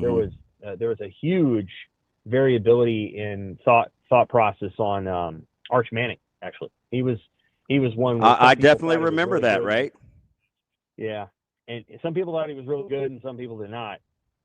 And so certainly there was very little variability on Dylan Raiola by comparison. I mean, obviously Raiola had some people that questioned some of the things he was doing, but Arch Manning had legitimate critics, and that happens sometimes. But Pittman's going to be, he could end up the 30th player in the country in a high 4-star. He could end up 17th in a 5-star.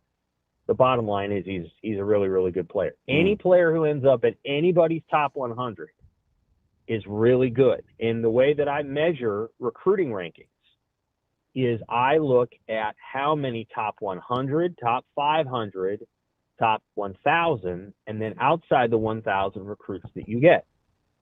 And if you look at those numbers over however many years, Ohio State has something like 4 or 5 times what everyone else has in the Big Ten, with the exception now of Oregon. And so, like, if you want to know who's the most talented team, you just look at the top 100 recruits. And Ohio State has, I don't know, over the last 4 years, probably has 20. And Nebraska has 4. Like, and that gives you a sense of what the gap. And that's where Nebraska's got to continue to push. And in 2027, they have 2 top 100 recruits, which is a great start. I love the fact that Coach Rhule went back and got, because we talk about his press conferences all the time, and we dissect this thing every which way but loose. And I thought he was pretty intentional, right? He's talking about the offensive line and camp battles, and he mentioned Gatula and Teddy P, and then he came back and he got Pritchett, right? And he talked in the same sequence of how camp is still wide open, how he views it, 10 days versus 2 weeks, and having a job. Because I think this is arguably the most difficult week of pre-preparation. You're out of camp. You have to gauge whether you can really make a move on the depth chart. You're going to have specific kind of reps. Is it wide open? Is it not? If I'm an incumbent, what do I, it's hard because you're still a week out from real game prep. He clearly was talking to Pritchett, though, and I liked the way he utilized other teammates loving on him, too, about the day-to-day, right? I felt like there was a lot in that little snippet. Yeah, there was. Obviously, a lot is expected of Pritchett. He is supremely talented. If you watch practice and you just kind of watch him for a few minutes, just you're like, that lineman looks a little different than everybody else on that bunch. Turner Corcoran looks good. Turner's been hurt a lot, though. But Pritchett looks different, and so that there's a lot of potential there, and you can tell that he moves in a certain way, and he's got potential, and now it just has to come all the way together. I think to play for Matt Rhule, Matt Rhule likes guys that have passion and heart and all those things. And you're allowed to be Corey Barney and say what you want to say and be really confident and all that. Matt Rhule doesn't shy away from that. You just got to be a guy that does all the things that Rhule wants. And I just got done writing a story. It'll show up this week or maybe Sunday on just all the little details that Matt Rhule goes over. He calls himself deliberate, and he's really intentional. And so, you have to get with that level of intentionality.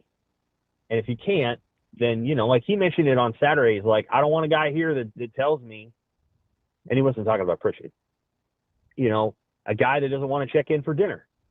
There's guys that are like, why do I got to come back for dinner when I was here for breakfast and lunch?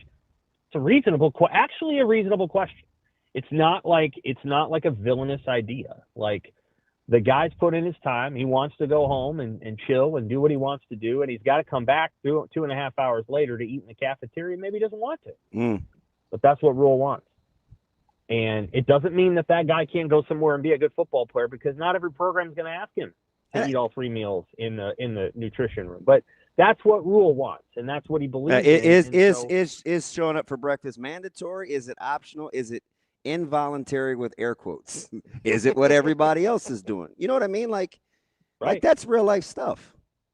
It is. And so I think there's aspects of the way that Rhule does things they're very specific, and they're not for everybody. And it does not mean that a guy couldn't go be a good player somewhere else. There might be a program that suits his setup better than Rhule's does. And there's nothing wrong with that. That's the thing that I guess he's just a really intentional guy, and you gotta be about what Rhule's about. Yeah. I actually like it, because I think not only is it authentic, it's consistent. It sets You don't have to remember what you said. You don't have to change if you're a winning program versus a developing program. That's why I like the way he recruits philosophy. I like the way that they utilize NIL. You know,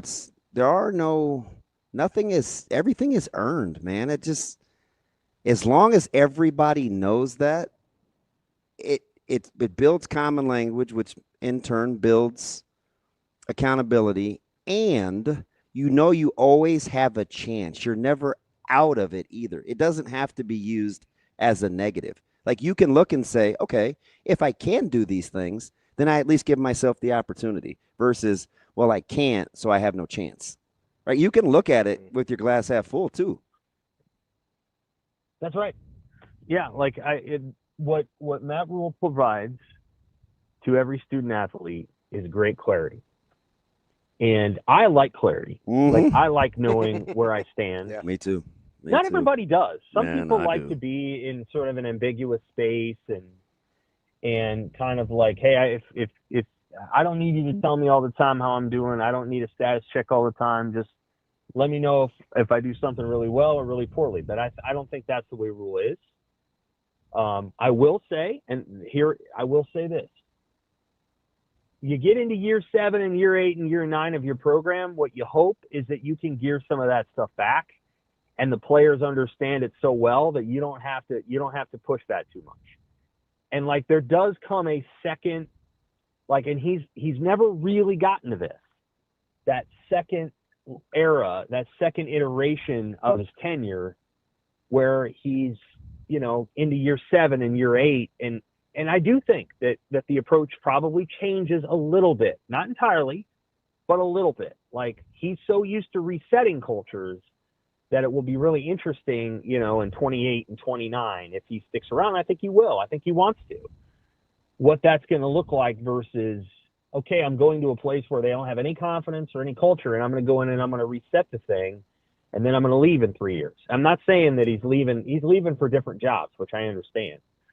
But that'll be intriguing to watch, because it is different when you're at a program for a decade period of time. Like, for example, PJ Fleck has mellowed. He has, and that in good ways.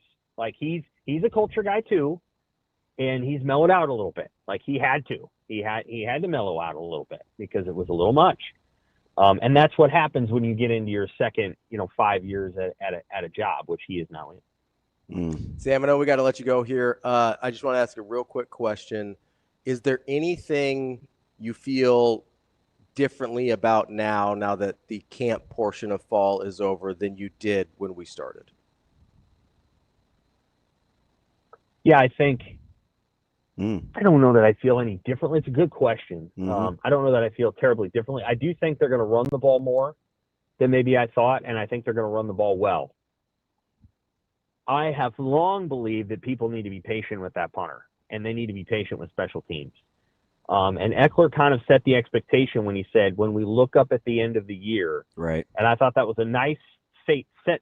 See? And I'll tell you what, 15 years ago, I don't know if Eckler had that. See, I was so mad that people took the little snippets and ran with it. I was like, but he built in what he really wanted you to know. Right. It's a marathon. So, I appreciated that. Yes. So I think the idea that they're going to be great every game is not. He is going to build a culture, and that's actually going to take a while. The goal is to be better this year, and I think the goal is to be great, sure. But I think the goal is to be like better, and then this thing will really catch fire as he's there longer and guys do the things that he wants them to do. But he used the long game, and like, again, 15 years ago, I don't know if that sentence comes. It's just the fire.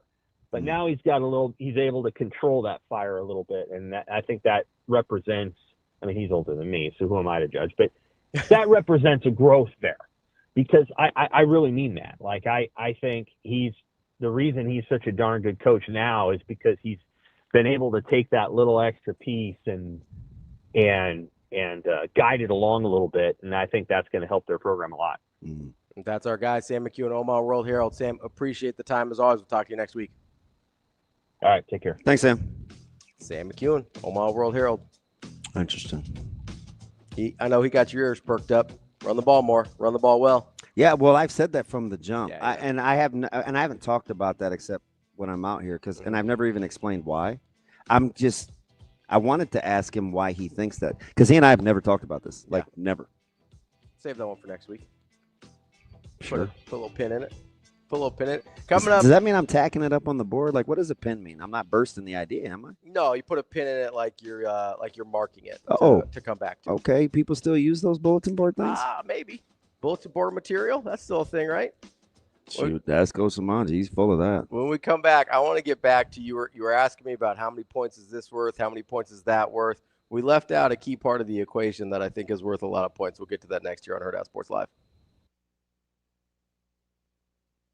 It was crazy. I was very scared at first, I gotta admit it, because I'm kind of always like that. I'm very stressed at first, beginning at the game, but it was very fun. A lot of people, good energy, and it was great.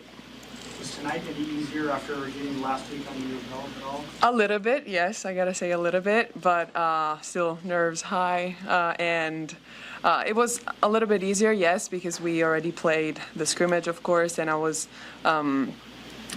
we got to kind of play against each other, of course, and so it was a good beginning, I would say, and this was also helpful it's gonna be helpful for the season, I think, and yeah.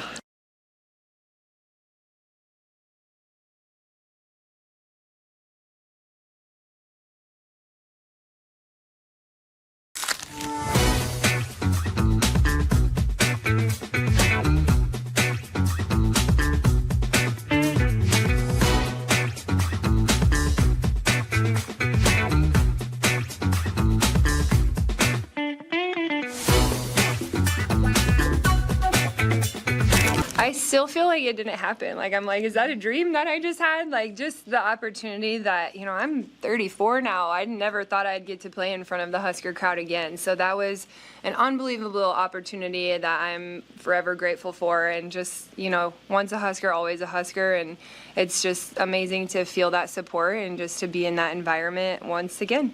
Who contacted you about the opportunity?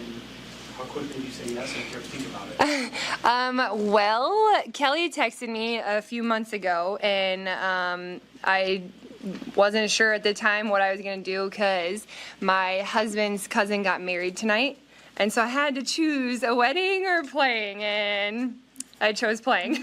Hopefully she forgives me, but so I was kind of 50-50 just because the wedding, but I'm happy that I got to be here because it's like a once-in-a-lifetime thing.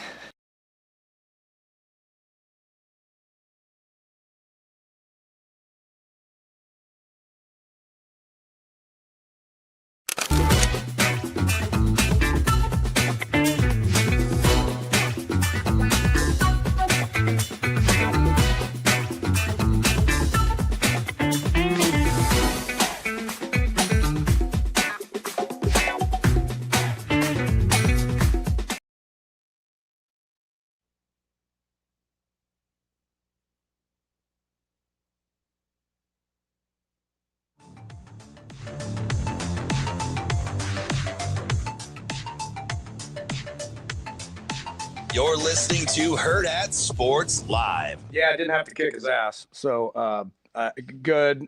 He's still young. He's a freshman. He hasn't played in a football game. I can say the same thing about Mosey. Ike. Ike's made a whole lot of plays. Both those guys. It's going to be interesting to see, what their demeanor is. Moving forward in the game week, and then obviously what happens when it's real live bullets. But they've both done a solid job. Quentin Ives was out there today. He's back for the first time, so it's good to get a dude that's a little bit older that's played in games. Quentin scored a touchdown in the bowl game and liked what his demeanor was when he was out there.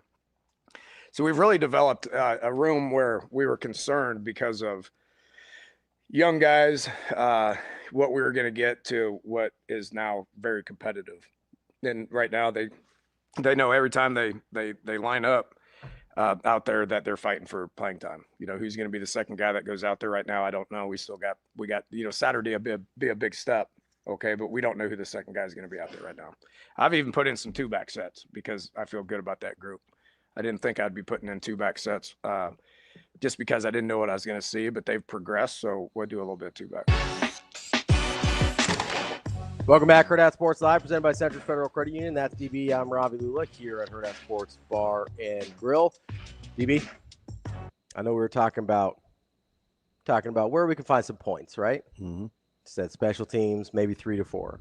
Talking about finishing rate, talk about maybe 3 to 4 more, which I think actually might be low on finishing rate, but we'll stay conservative here. Then we're talking about, I brought up year 2 Riola. One thing we didn't bring up was full year of Dana Hologorsen. How many times have I gone and said, hey, when has he not been good at this, right? I wanted to give you some context here because we got to about 30 points per game, right? Just on what we did. We thought special team as probably 3 points special teams, 3 points just being better with finishing drive rate. So that gets you. You statistically won't want to be one of the worst in Power 4. That gets you to 29.5 compared to last year, right? There has been one time in Dana Holgorsen's entire career that he has scored fewer than 29.5 points per game. That's 2013 West Virginia. That it was at 26 points per game. That is the only time he's been lower than 53 nationally in scoring offense. And out of those, I believe 18 seasons, 14 have been in the top 25. So I don't think we can have a conversation about what the point total can look like in terms of improving from 23.5 to whatever we need that to be without having this conversation of what his track record is of doing this, right? I know I said the thing. When has he never not been good at this? 2013 West Virginia. That's your answer. That's the year he wasn't good at this. But every other year we're looking at, I mean, I can go through this for you. We're looking at number 10 in the country. We're looking at number 7 in the country. We're looking at number 2 in the country. So we're talking 40 plus. We're talking Big 12. Yep. So you're talking early. So this is including his OC days.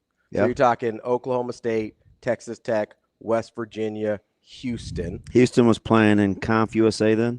Yeah, and then the last couple years were in the Big 12 as well. Okay. So his last couple years in the Big 12 for them. I'm just doing this off. I'm not even looking at you. I'm trying to just compartmentalize what you're telling me without any bias. His last couple years in the Big 12 with Houston was number 15 nationally, number 17 nationally. Okay. As a scoring offense. Do you pit that against, and I'm sure you haven't had time, but the next phase in that would be on average what the back half of the Big Ten has given up defensively versus the top half of the Big Ten. In terms of points per game? Yep. Because when you start talking about philosophical shifts and integrating it into a new conference, I do think you have to pit it against what the conference typically allows.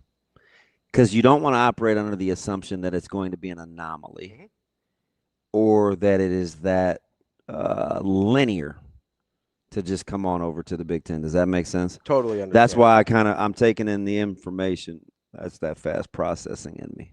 So here's what we've That's got. immediately what I would give you for pushback. So here's what we've got for the back end of the team defense Big Ten. Okay. So you've got. Is this what, 10 on down?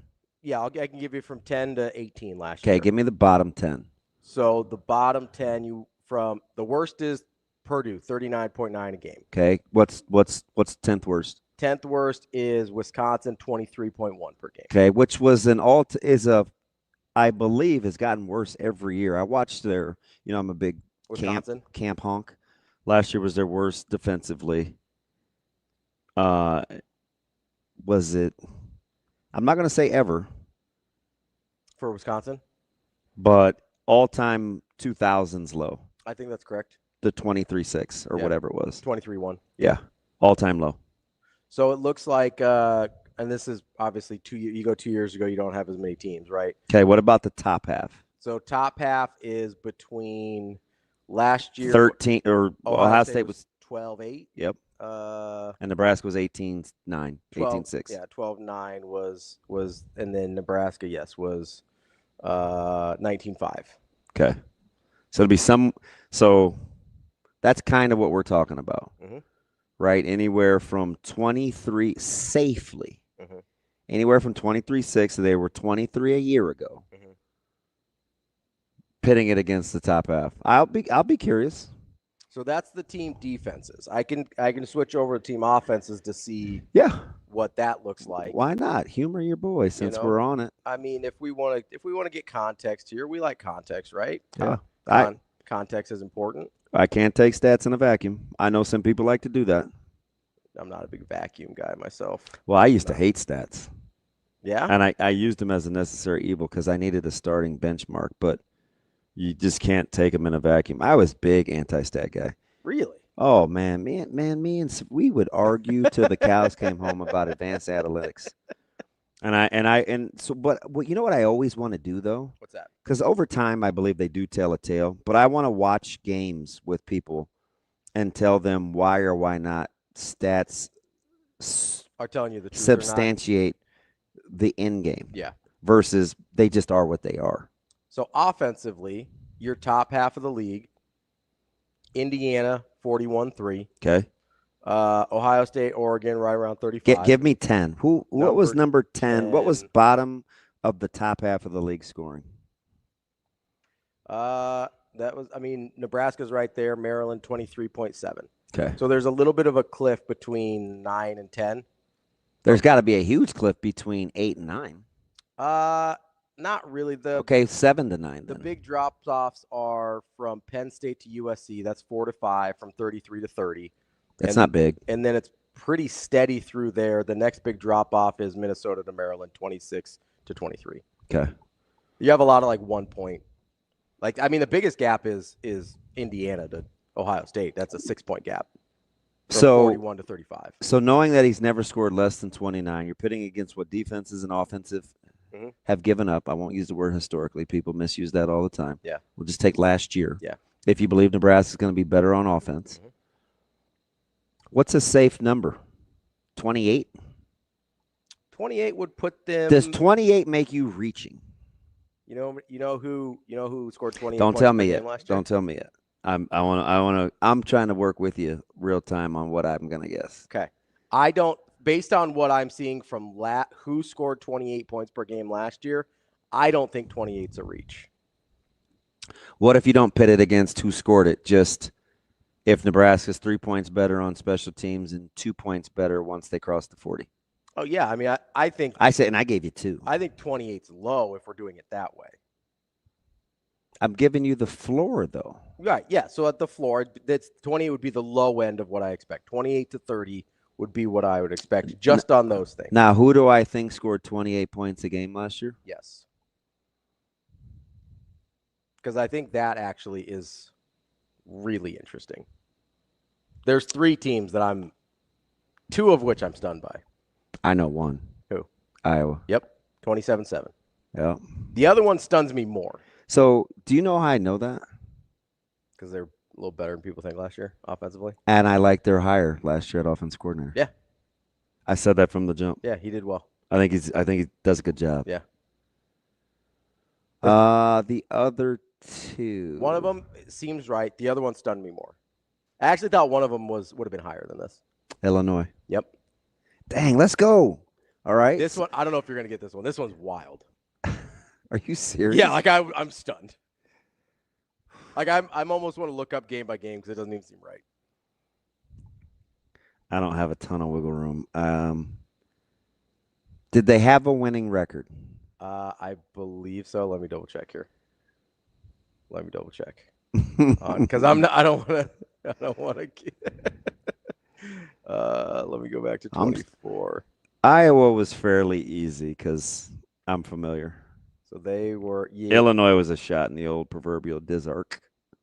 Yeah, they had a winning record last year. Shoot, then it's not what I was going to say. Who did you think? Who are you going to say? UCLA. No. I will go with Washington. Rutgers. Yeah, I like Rutgers. It makes me feel better. 29 a game. Listen, it makes me feel better. And about listen, what Nebraska can be? Well, no, about my sentiment about Rutgers this year. Oh, yeah, sure. 28-9. That's incredible.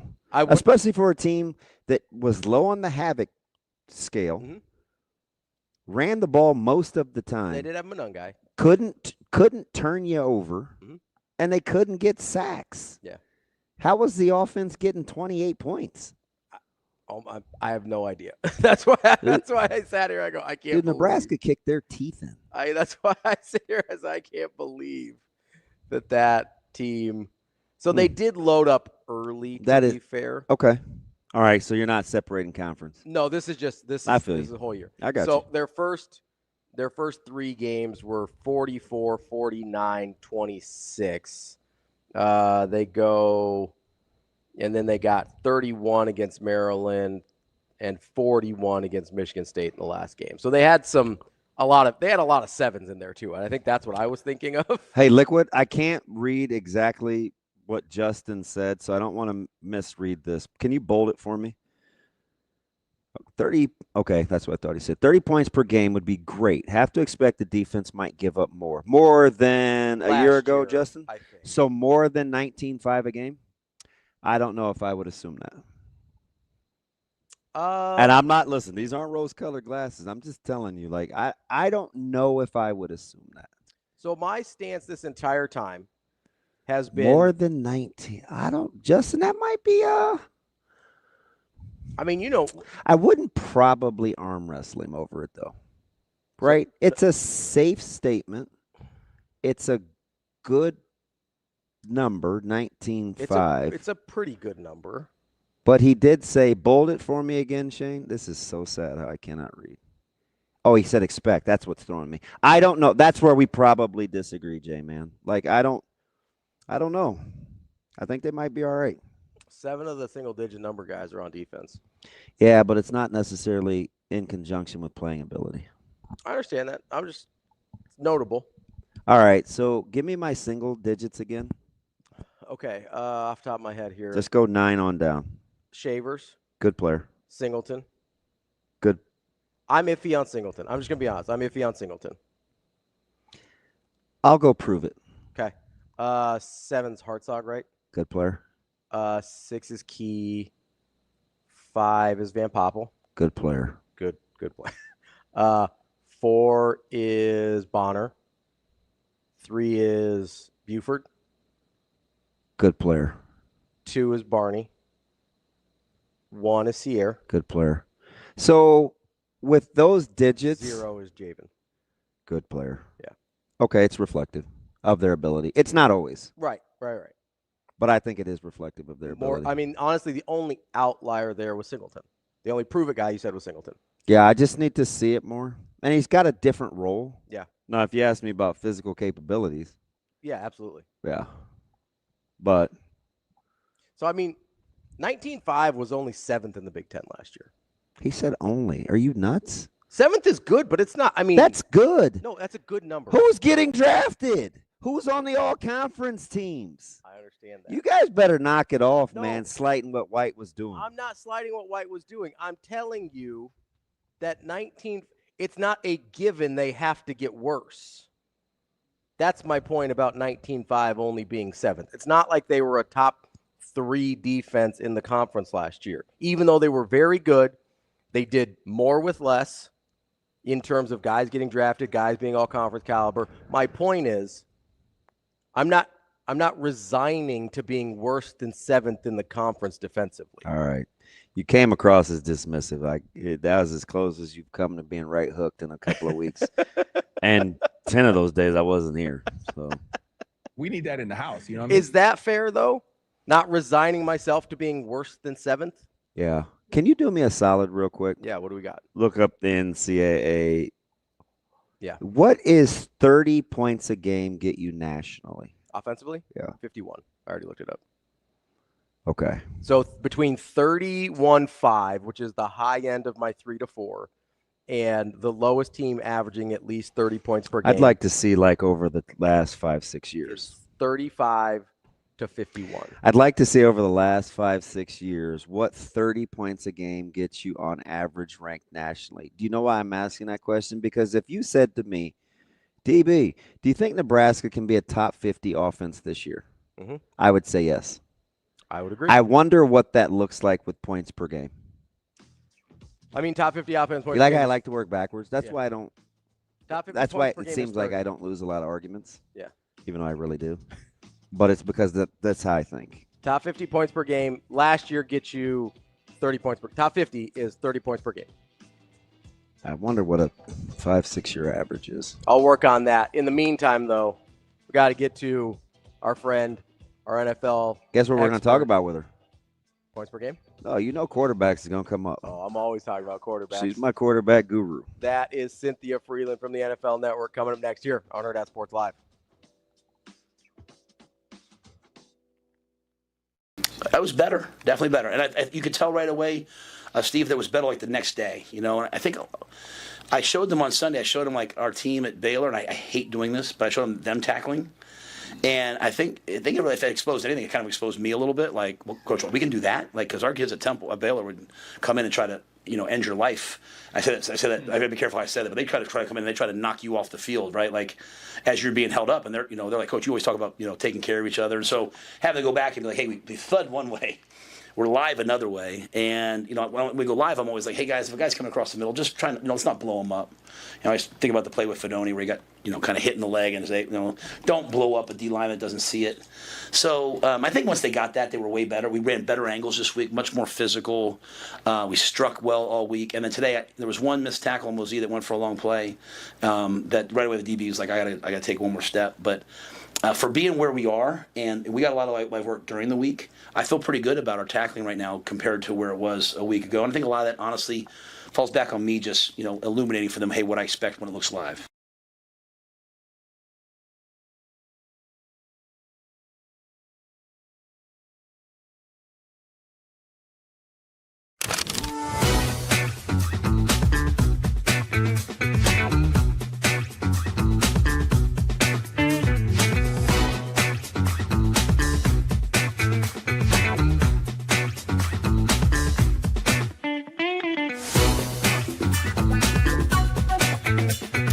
I thought it was great, and pretty much everything we had hoped for, that the alum, they were excited to play, they played great, and then we got tested and kind of felt some pressure, which was amazing going into next week. And we got to see a lot of different players too, step up in that pressure, and I think it really helped, us figure out who we're going to start and what realistic changes we can make, and I think it made me a lot more comfortable going into next weekend. So thank you, big thank you to the alums for showing up and playing great.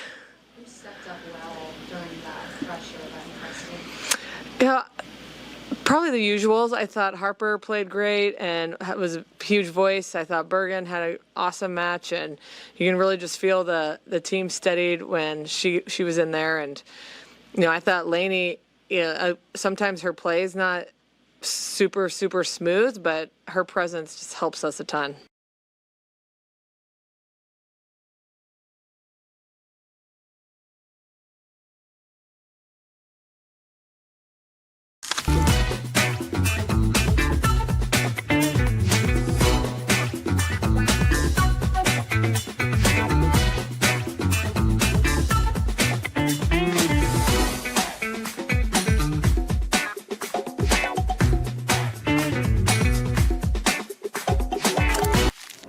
Aspirations can drive us.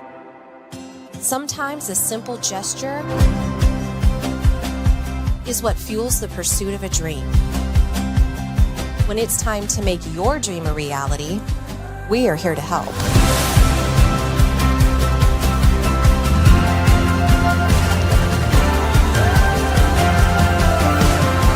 Centris Federal Credit Union.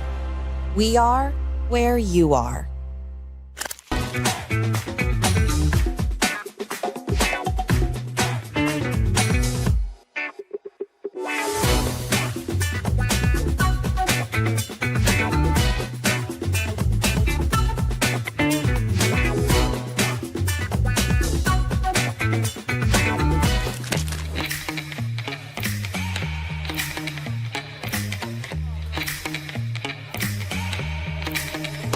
Give me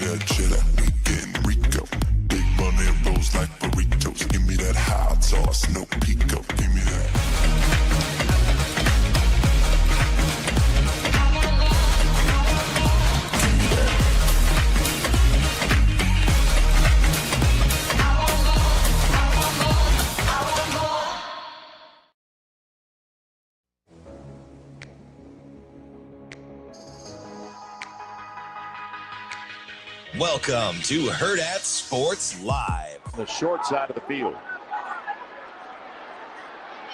To the end zone. Touchdown. Pettis on the receiving end. Dante Pettis. Wheeler has his second touchdown of the game. Smith-Schuster, and there he is, Colin Saunders. And he took it out. Big Colin rumbling, and out across the 35. And his brother Cameron's got to be pumped. Welcome back, Hurrdat Sports Live, presented by Central Federal Credit Union. That's DBM Ravi, Lulla. We are joined now by our friend from the NFL Network, Cynthia Frelund, to talk a little NFL. Cynthia, how are you this morning?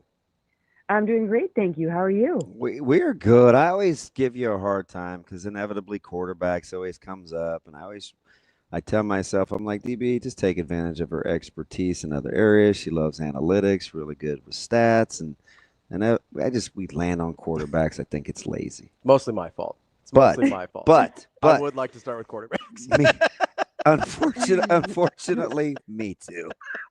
I want to go right to Chicago, and it's not just because, I love the division. I think it's going to be highly competitive, and the Ben Johnson factor is interesting. But when you start looking at fits and what has to happen with the city to embrace it, and what we hear outwardly about their very candid discussions, right? Ben Johnson's pretty outspoken. Caleb Williams doesn't hold back. How cautious do we have to be about waiting to watch this unfold in its entirety before we stop making these week-to-week indictments on Caleb Williams and where he belongs in the pecking order and everything else we like to talk about with Caleb Williams? Well, if you remember, the redo in Detroit took 3 seasons, right? When Dan Campbell got there and they changed things around.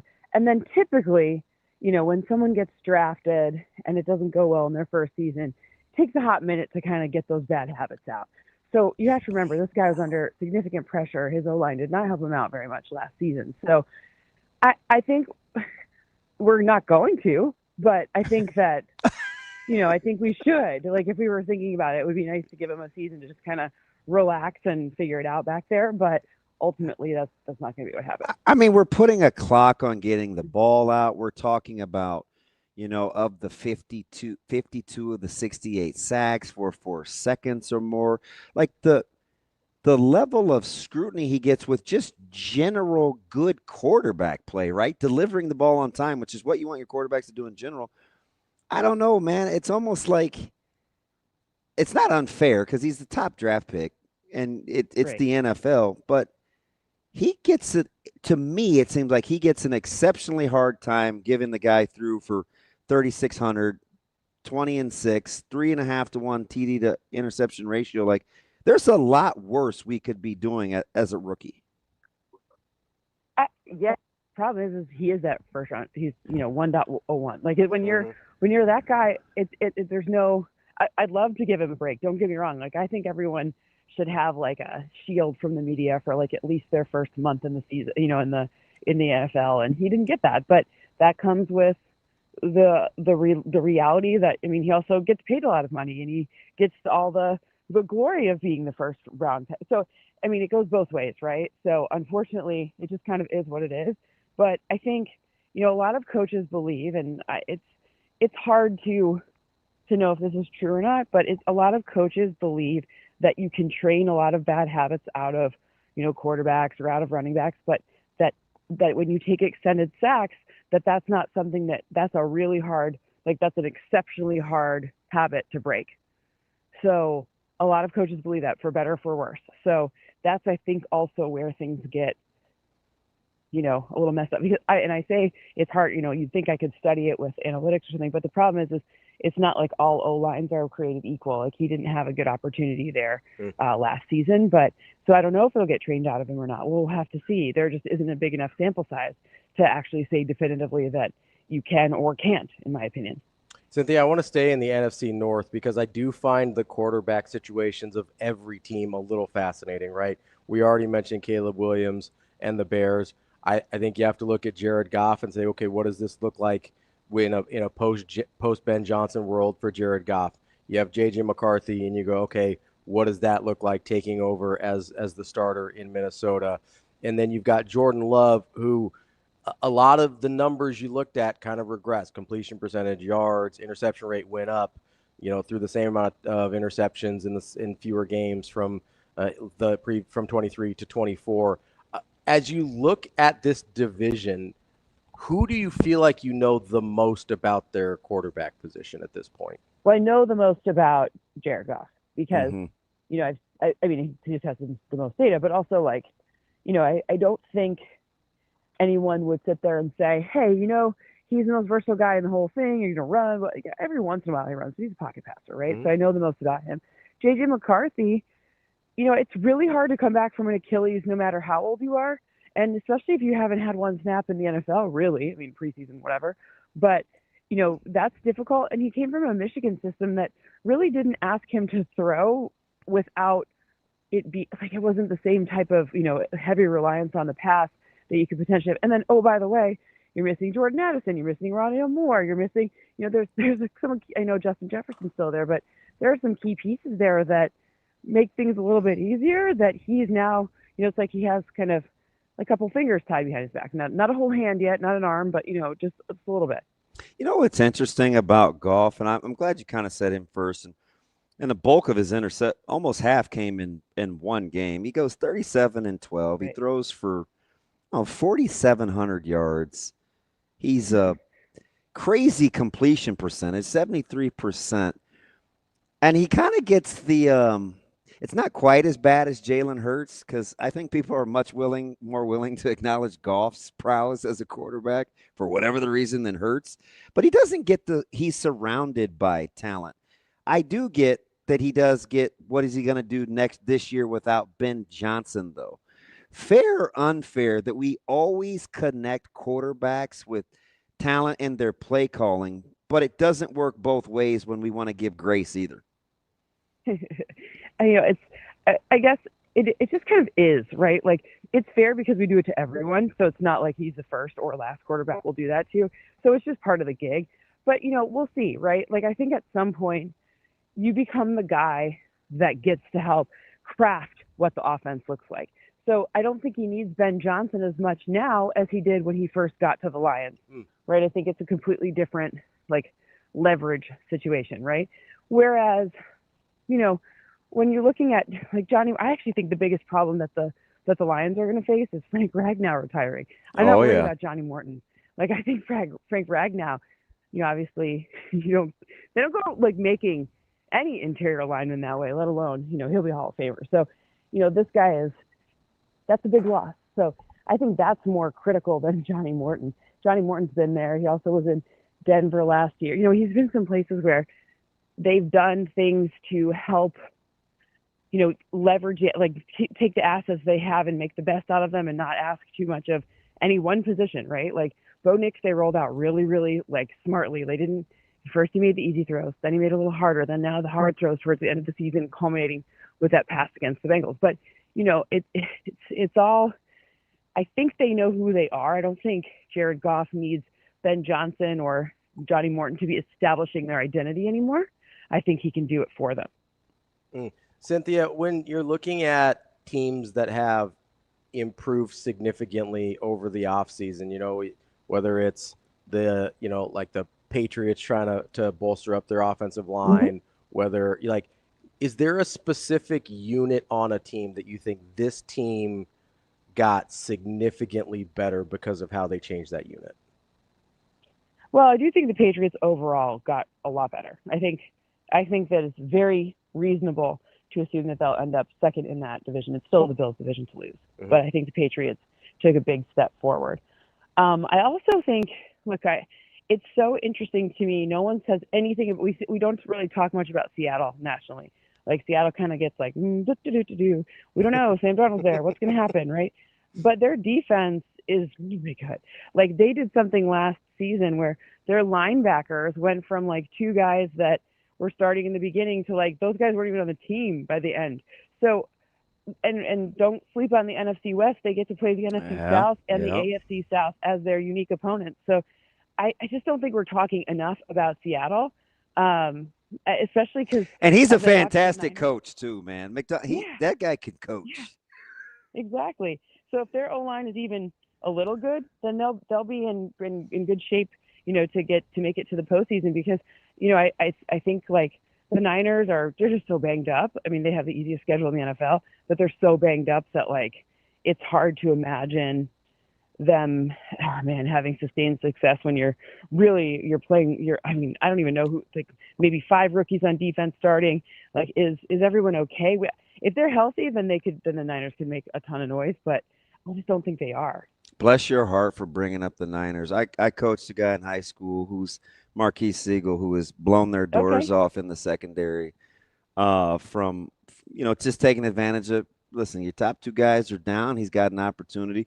He's been a great open field tackler his whole life. He left high school running 10,600 meters. Like, he truly is that dude. And when I look at them, though, and it's not just Keese, but for whatever the reason, and I know Salah's back after the purgatory in New York, but for whatever the reason, that franchise gets the benefit of the doubt these last, under Shanahan for sure, in terms of plugging and playing young guys. It doesn't really seem to matter with them when it comes to how long a guy has been in the league or how long he hasn't. Their young guys produce. Yep. The problem is if they keep having all these guys get hurt, then it's very hard to produce. It's hard to produce from the bench, right? Yeah. They can do a lot with people that maybe weren't household names, absolutely. But I worry because, you look at they almost canceled their joint practices past week with the Raiders. I think they had something like 22 guys not participating, which I know that the roster's like 90 right now, but like that's still a lot. Yeah. So, like, to me, that's the issue. Like, are they going to be able to consistently field a team that's the guys who they want on the field, not just what they have to make do with because of injury? Let me get to the great enigma. And I understand I got to get after the passer and turn teams over more on defense and maybe Sweat playing next to Calais Campbell and see what they can get from Darius Robinson. But why can't I figure out what kind of quarterback Kyler Murray is? Like, he always gets the but. Why is he such a hard comp? Well, I mean, I can't figure out that team in general, right? Outside of Marvin Harrison Jr. and Trey McBride, who's going to catch the passes reliably? Do you like Zay Jones or no? I don't know. I know, right? Like, I don't dislike him, but like, I don't know what I'm looking at. Like, I watch and I'm like, it's unremarkable. Like, there are so many number 2 wide receivers in the league who could be number 1s elsewhere that are like, I just don't know what I'm looking at. The whole thing is very confusing. Like, I think they're going to do a lot of, heavier sets with, I think they're going to use Trey Benson a lot more. That's the second running back behind James Conner. I don't think it's going to be like they're alternating. I think they're going to do like a lot of things with 2 running backs, or maybe even use one as a fullback. Who knows? But like, I like Benson though. Oh, I do too. I just don't know. I don't know what I'm looking at top to bottom from that team. I love Will Johnson, the rookie corner out of Michigan that they got like for a steal in the second round. Mm-hmm. Like, there's some pieces that I like. I just don't know what I'm looking at otherwise. Last year they surprised everyone, I think, myself included, with winning more games and really being it in the last minute, and then ended up not finishing high in the division. Like, it's a very confusing team. I was even out there at their training camp, and I'm going to be honest with you, don't know what I was looking at. Like, it was hard because I watched, and we were watching them practice against themselves. It's not like, I don't know, but like, I'm like, all right, are they good or not? I watched them this past weekend against the Broncos. It's a preseason game. There's non-start. Don't know. They're small compared to the Broncos. The Broncos are really, really big. That's a huge team. But I don't know. I don't know what I'm looking at. So speaking of which, I used to love it. I don't get to do it near as much. I like poker, right? And I go to the NFC South and I look at the Falcons, and the Falcons to me are like being dealt like suited Jack 10 or pocket 10s, right? It looks really good in your hand, and then all of a sudden the board flops, and it's like, That's kind of how I feel about the Falcons. I like a lot of the individual pieces. Again, I loved Penix, so I want to be right about him. Easton Stick's an Omaha guy. He dealt me fits. I love that they're trying to get aggressive on defense, right? Xavier Watts, another Omaha guy. I love the fact that he gets to learn from Jesse Bates and those guys. But they still, when you look at the Falcons, is it relative to the division, or are they ready to be their own entity? That's a great question too. I think they are ready. I think they made some moves this year that would suggest that they're ready. They when you're really focused on the trenches and you have a coach like Raheem Morris, it sounds like that's like how those types of that's how they believe to build, right, from the inside out. So I think that focus is huge. Obviously, they spent money to sign their own lineman, and then on defensive line, they didn't just draft one; they drafted two to fix it. Mm-hmm. They need to get the pass rush down. So I think they're ready to take the step forward. The problem is will the incremental step forward that they need to take to actually win the division this time be better than what the Bucs can put on the field? And that's the question, right? Because right now it's the Bucs. We don't talk about the Bucs enough. I mean, they have just keep winning the division even without Tom Brady. So it's one of those things where it feels like the Falcons, like this time last year, same thing. Everyone's like, Falcons win the division. It's theirs to lose, blah, blah, blah. Mm-hmm. And then the Bucs are like, I'm sorry, we're still here. Can I help you? Mike Evans, still here. I actually think Tampa's a dark horse for the Super Bowl. Like that, them being in the Super Bowl would not surprise me at all. Yeah. I mean, I think the NFC is a lot more wide open than to me, the AFC is there's probably 4 or 5 teams that I could really see being there. And the NFC, to me, it's a little bit more, if you make the playoffs, you have a real chance. Because in a 1-game sample size in the playoffs, any of these teams could knock each other off. Interesting. So, Cynthia, I want to talk about teams regressing to the mean or progressing to the mean, right? Because I think a lot of teams, or a lot of people have the 49ers, like you mentioned earlier, if they can stay healthy, progressing back to the mean after their sort of year from hell last year. And then obviously you've got teams that are like, they kind of overachieved. I think they're going to fall back to the pack a little bit. Who do you find the most interesting in each of those categories? Maybe a team from last year that you think is going to outperform what we thought of them, and then one that you're like, hey, I don't really buy that. I think that was fool's gold. Well, we already talked about the Niners, and we already talked about the Pats. Those are probably two of my, progress, like go back to where they, I like weird injury year. I mean, to have Christian McCaffrey and all that stuff out in the same time is nuts. Ricky Pearsall looks great for fantasy football players. So just so I'm not worried. Like, I don't lose sleep about will the Niners make the playoffs. Like, I think they're in good shape if they have the right people. If they can stay healthy, that's the question, right? But I think the Pats will be a little bit of a surprise from the standpoint of I think everyone's like, well, the Jets have taken this huge step forward, and the Dolphins. I'm like, I think the Dolphins have taken a huge step back. That's the one. And when you have a team in your division that takes a big step back like that, then the other guys get a chance, because that's 2 games that can really help. Think about the difference between 1-2 games make at the end of the season. Okay, so you brought up the Jets. I got to ask about them. I'm fascinated. I was a Justin Fields fan coming out. I feel like he never has really gotten a good opportunity. Yeah. But at some point, you kind of be like, okay, as a guy, just what he is at this point, are you buying the opportunity Justin Fields and the Jets have here, especially if like Miami does take a step back? Like those wins are going to go basically to either New England or New York, right? Yeah.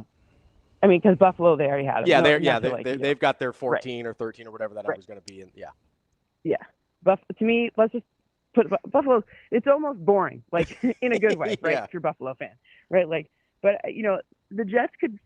I don't know if it's even a surprise, because I love AG. He's such a good coach. He's a good teacher. He can tell people what they need to learn. So I think that's like huge for the defense. My question on offense always for both New York teams remains, what does your O-line look like? Can you help your quarterback out? Because Justin Fields has never had he has time in the pocket because he scrambles, not because he actually has time in the pocket, right? Mm-hmm. It's not really in the pocket. He just has time before he throws. So I want to give him a chance to set his feet and see if he can connect with Garrett Wilson.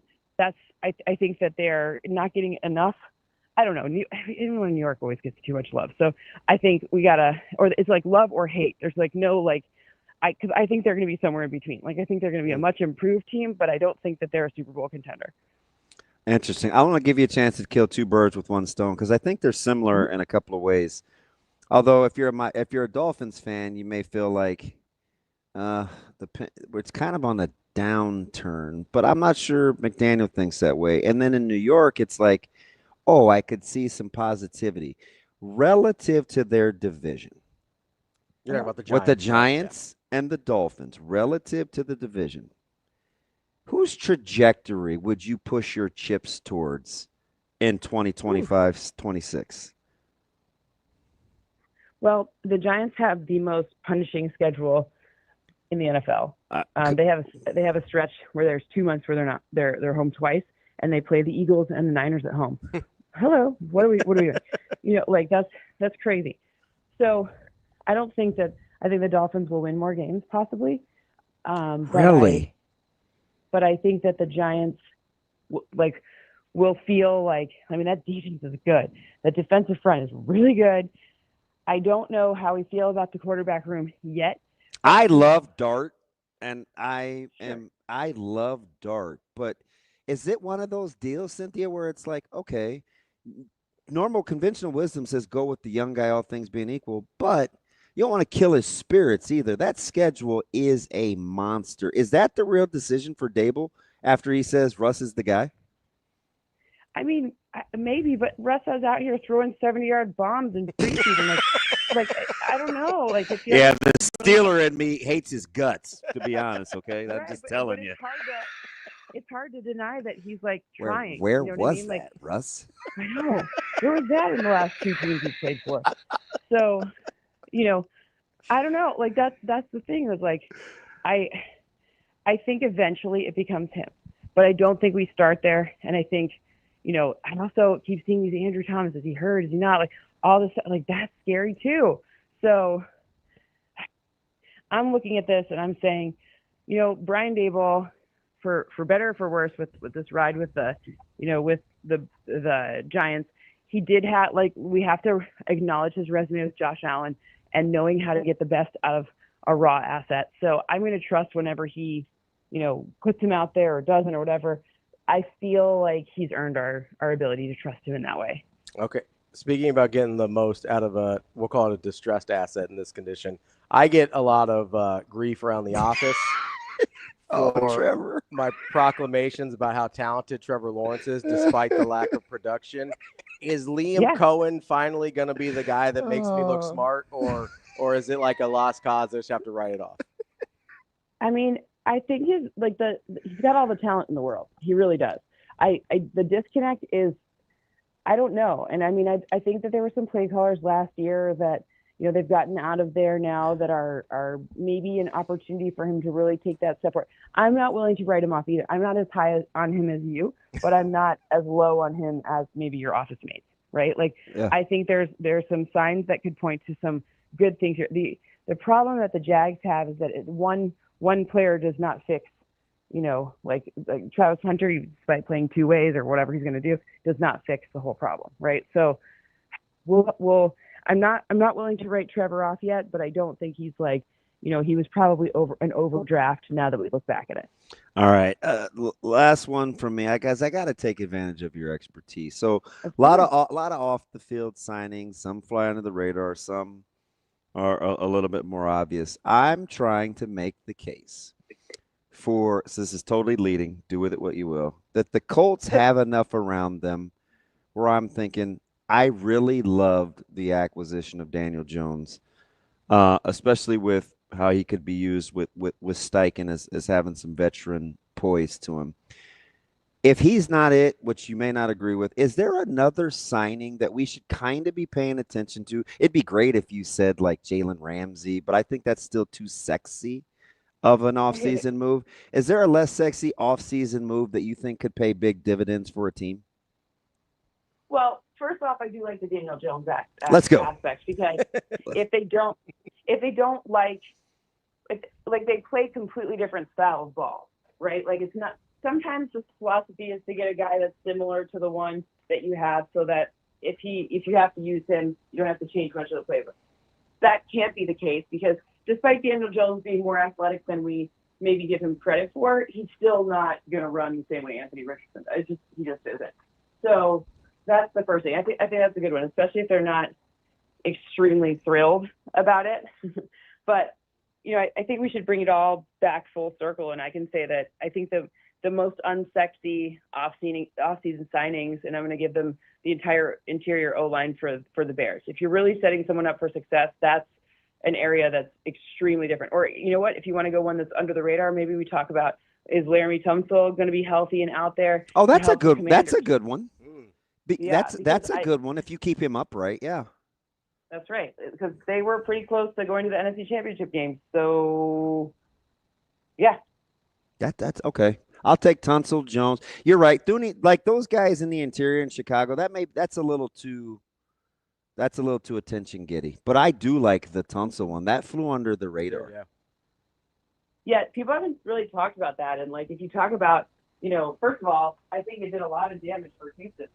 I don't know why they made that move. Maybe they must know something I don't know, but it seems like a strange move to make, given that your CJ Stroud got sacked or whatever. It didn't seem to help him very much. So I'm not sure, but I don't know the strategy. But I do know that it feels like people aren't making a big enough deal about that.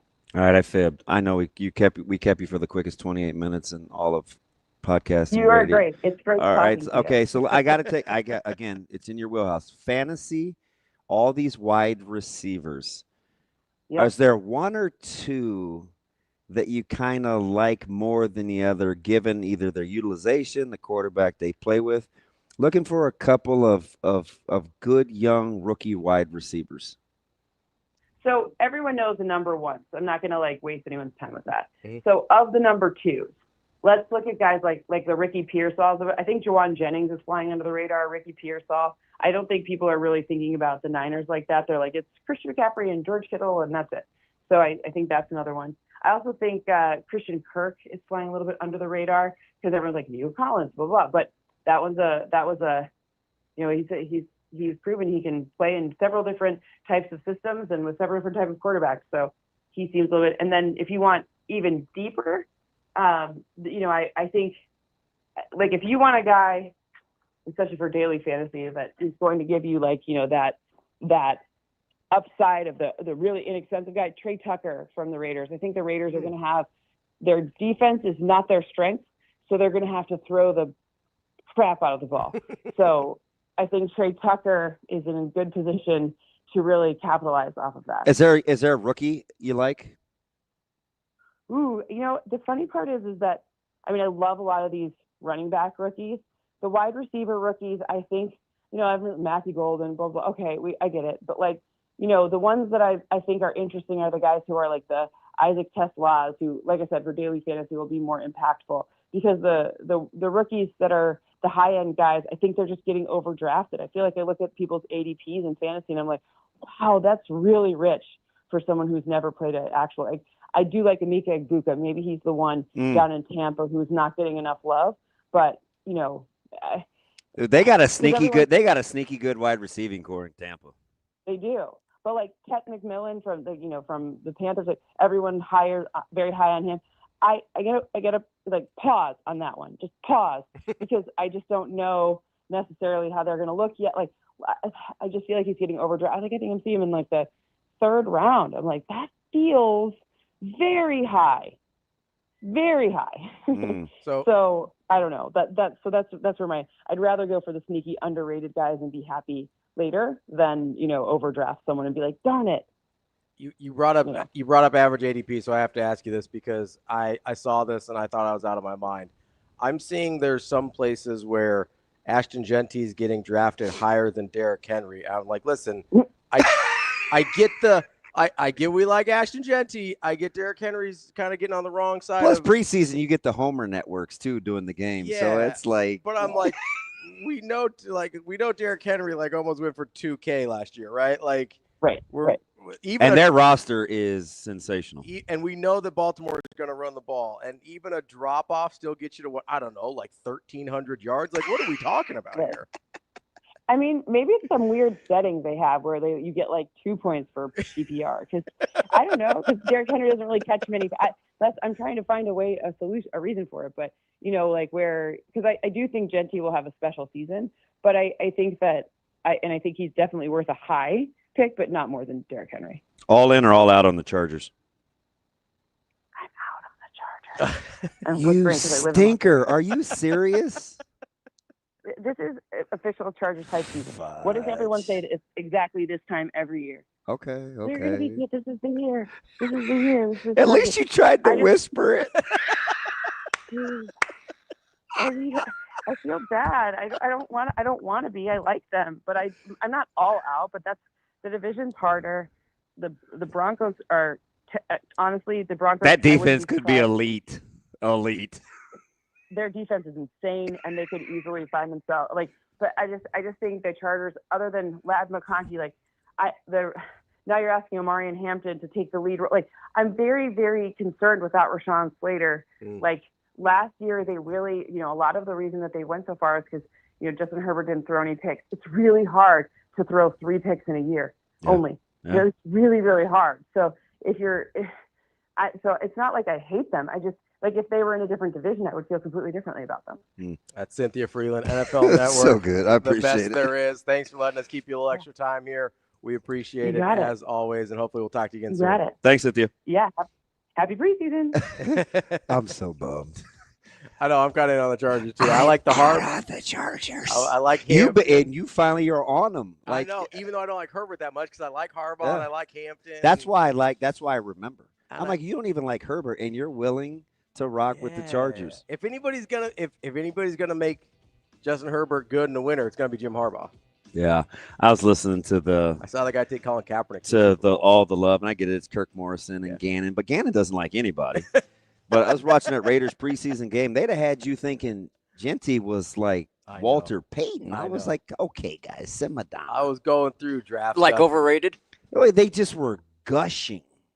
I'm going through draft stuff, and I'm like, no, who's taking him over Henry? What are we talking about here? Hey, when I tell you I said this in March. Yeah. I'm doubling, tripling down. I get it. Bo Nix may have peaked. Denver defensively, it's got to. They're gonna get after that ass. The question about Bo Nix isn't whether he's peaked. It's like if his peak is good enough, and with that defense, it might be. Shoo. More Hurrdat Sports Live coming up next.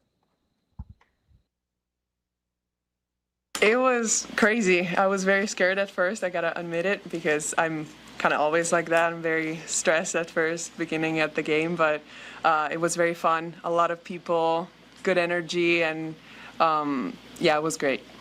Was tonight any easier after getting last week under your belt at all? A little bit, yes, I gotta say a little bit, but still nerves high, and it was a little bit easier, yes, because we already played the scrimmage, of course, and I was,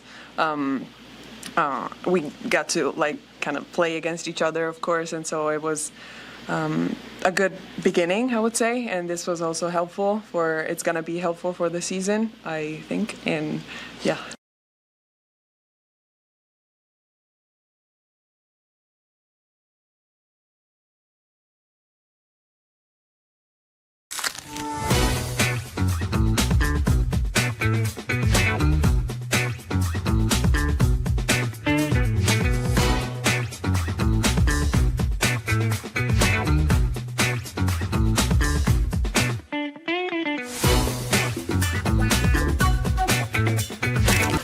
I still feel like it didn't happen. I'm like, is that a dream that I just had? Just the opportunity that, I'm 34 now. I never thought I'd get to play in front of the Husker crowd again. So that was an unbelievable opportunity that I'm forever grateful for. And just, once a Husker, always a Husker. And it's just amazing to feel that support and just to be in that environment once again.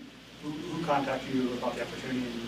How quickly did you say yes, and if you ever think about it? Well, Kelly texted me a few months ago, and I wasn't sure at the time what I was going to do because my husband's cousin got married tonight, and so I had to choose a wedding or playing, and I chose playing. Hopefully she forgives me, but so I was kind of 50-50 just because the wedding, but I'm happy that I got to be here because it's like a once-in-a-lifetime thing.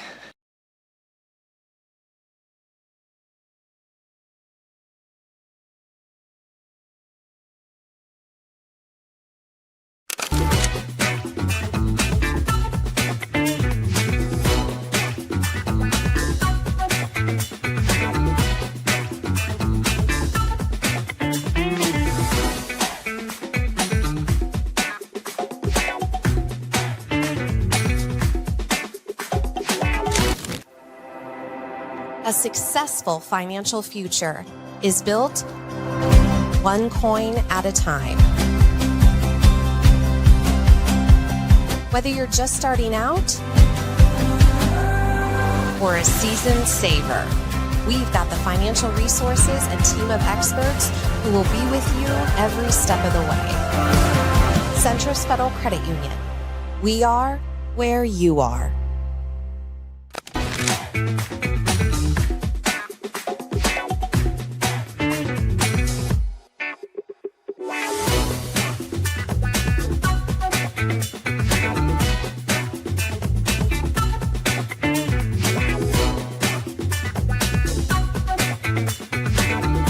Yeah, there was a little bit, but not what you would think. I mean, it was just funny banter back and forth, and you guys probably saw Kelly. If we did something good, she would come and give a high five across the net because she's still our coach at the end of the day, but it was really fun. There was definitely some chatter between the net, but it was all out of love, so we all know we're great players. We respect each other, but just little chirps here and there. How much are you looking forward to the possibility of serving at 3/8 sky too? How much have you developed that part of your game and you want to serve? Yeah, it's exciting. I think it's every middle's goal to serve, so it's really exciting to be in this position. I've worked really hard on it, and this summer I really have worked on new techniques. My coach Brennan and I, we just tried a few different things, and I think what I'm doing right now is most consistent for me, so just keep working at that and then hopefully continue to grow from there.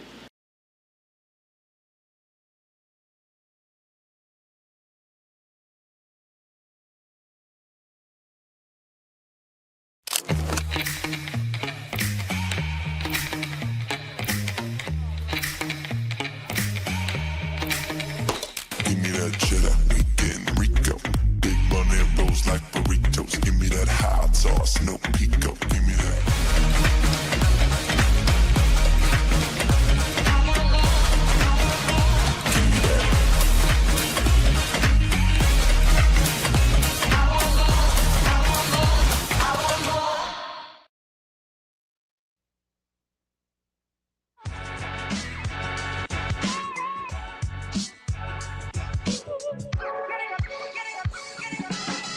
You're listening to Hurrdat Sports Live. Dylan's had an excellent camp.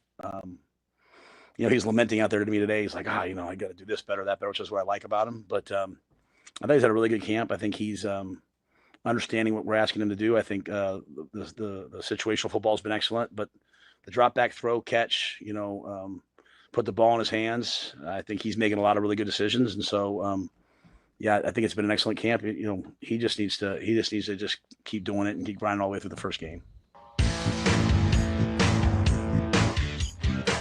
Welcome back, Hurrdat Sports Live. That's DBM Ravi Lulla here at Hurrdat Sports Bar and Grill, reminding you if you need to get something taken care of with your vehicle in an auto body situation, Dingman's is the only place to go. Go check out dingmans.com to find a local, family-owned and operated business that invests in the latest technology and has been a trusted name in collision repair in Omaha for almost 30 years. And for 20 of them, they've been voted best of Omaha, first place for auto body repair as well. Go check them out. They got 4 convenient locations around the metro. It's dingmans.com to learn more.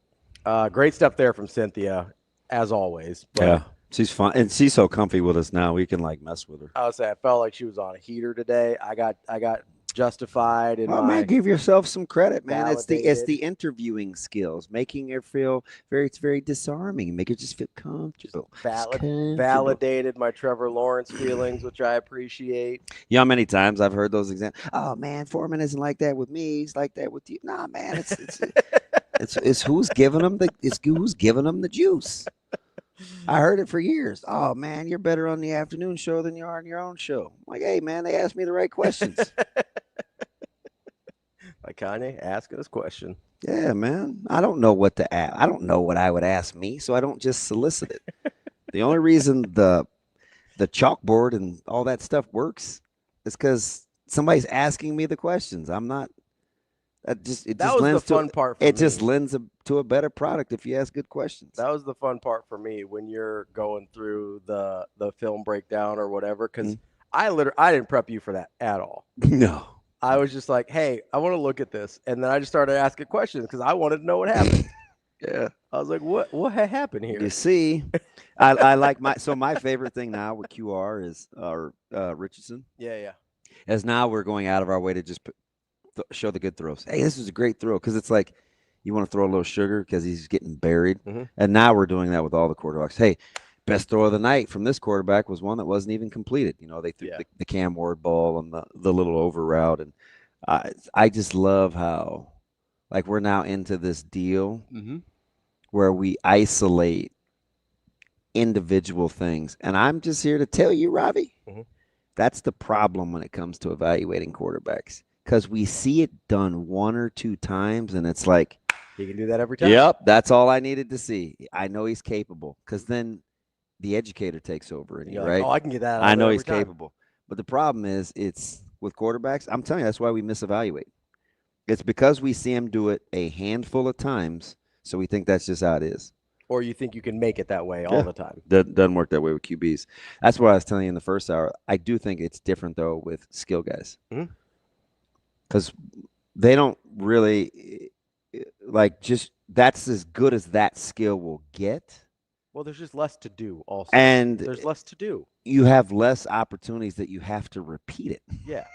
Well, it's true, right? You're talking about maybe 8 targets a game versus 35 throws. Yeah. And even on the ones you're not throwing, let's say you're getting even as a runner, like where that situation recreates itself. Yeah. You're not going to get that all the time. Yeah. Even let's say you get what? Quarterback, you get it all the time. 68, 70 plays a game. Yeah. So let's say you throw half of those. Okay. That's obviously way more than any skill position player. But even on the other half, you got to identify everything that's happening in front of you correctly. How many times did we watch the same 2 throws from who's boy from he liked moms from BYU, went to the Jets. Oh, Zach Wilson. We saw the same 2 throws. Sorry. What? You caught me with the first descriptor. What'd I say? Old boy from BYU, he likes moms. Oh, well, I mean, whatever. He's old. Zach who? He's older. Anyway, go ahead. I don't know. I just said it. We saw the same 2 throws from his pro day. Yeah, and the games. Yeah. I'm like, there better be more in the old archives than that. Yeah.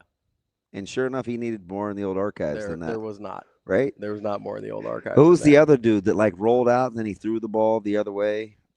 Well, so that's the pro day throw from Zach Wilson is he rolls out. He did that. He did it too. Somebody did it, but was it Cardale? It was somebody. I mean, Cardale's throws. You know who it was? Who actually looks good? Who? It was Trey Lance.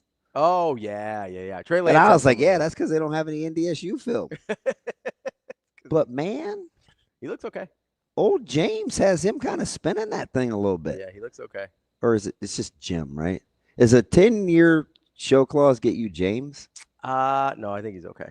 Yeah, guess who's laughing all the way to the $20 million bank over that punishment? Who? Michigan Lance. Selfish. Yeah. Are you bummed? No, I honestly I didn't think they'd give him anything extra. I really didn't. Did you want games taken away? No, I knew they weren't going to do that. Did you want a postseason ban? I think a 1-year postseason ban would have been appropriate. Indeed. Because they deliberately and knowingly cheated. Yeah. Yeah. I think at least a 1-year postseason ban would have been appropriate. But they didn't want to do that because it's Michigan. Make no mistake. If this is a not Michigan program, there's a postseason ban. This is a thing the NCAA has a huge history of. Like, name programs typically get off easy. Now, USC wasn't one of them. I mean, did you entertain yourself with reading the reports? I read a lot of it, yeah. Oh. I read a lot of it. Gosh. I mean, not just this weekend, but like over the course of the last however long year Some and a half. of that was more in-depth than I thought. And don't you listen, folks up there in Ann Arbor, don't you dare say everybody was doing it. Because that's not accurate. That bad boy was elaborate. Yeah, no, it was like manifesto boy is like you would expect that level of detail from somebody with a manifesto. Goodness. Everybody. Yeah, it's wild. Like, Who you think they put on payroll from Central Michigan? That's a good question. Somebody had to be on the take. Yes. Yeah, to get on the sideline? Yeah. Yeah. Somebody had to be on the take. 100%. Either that or the operation's not real buttoned up with the whoever's in charge of the sideline passes. But I would imagine somebody got a little bump. I mean, there's a Michigan alum somewhere at CMU, right? There's got to be. Probably. Right? That's all you have to find. You find the one guy that's a Michigan man, and you're done. Right? Yeah. Hand him a duffel bag, you're good. Shoot, any West Side guys at North?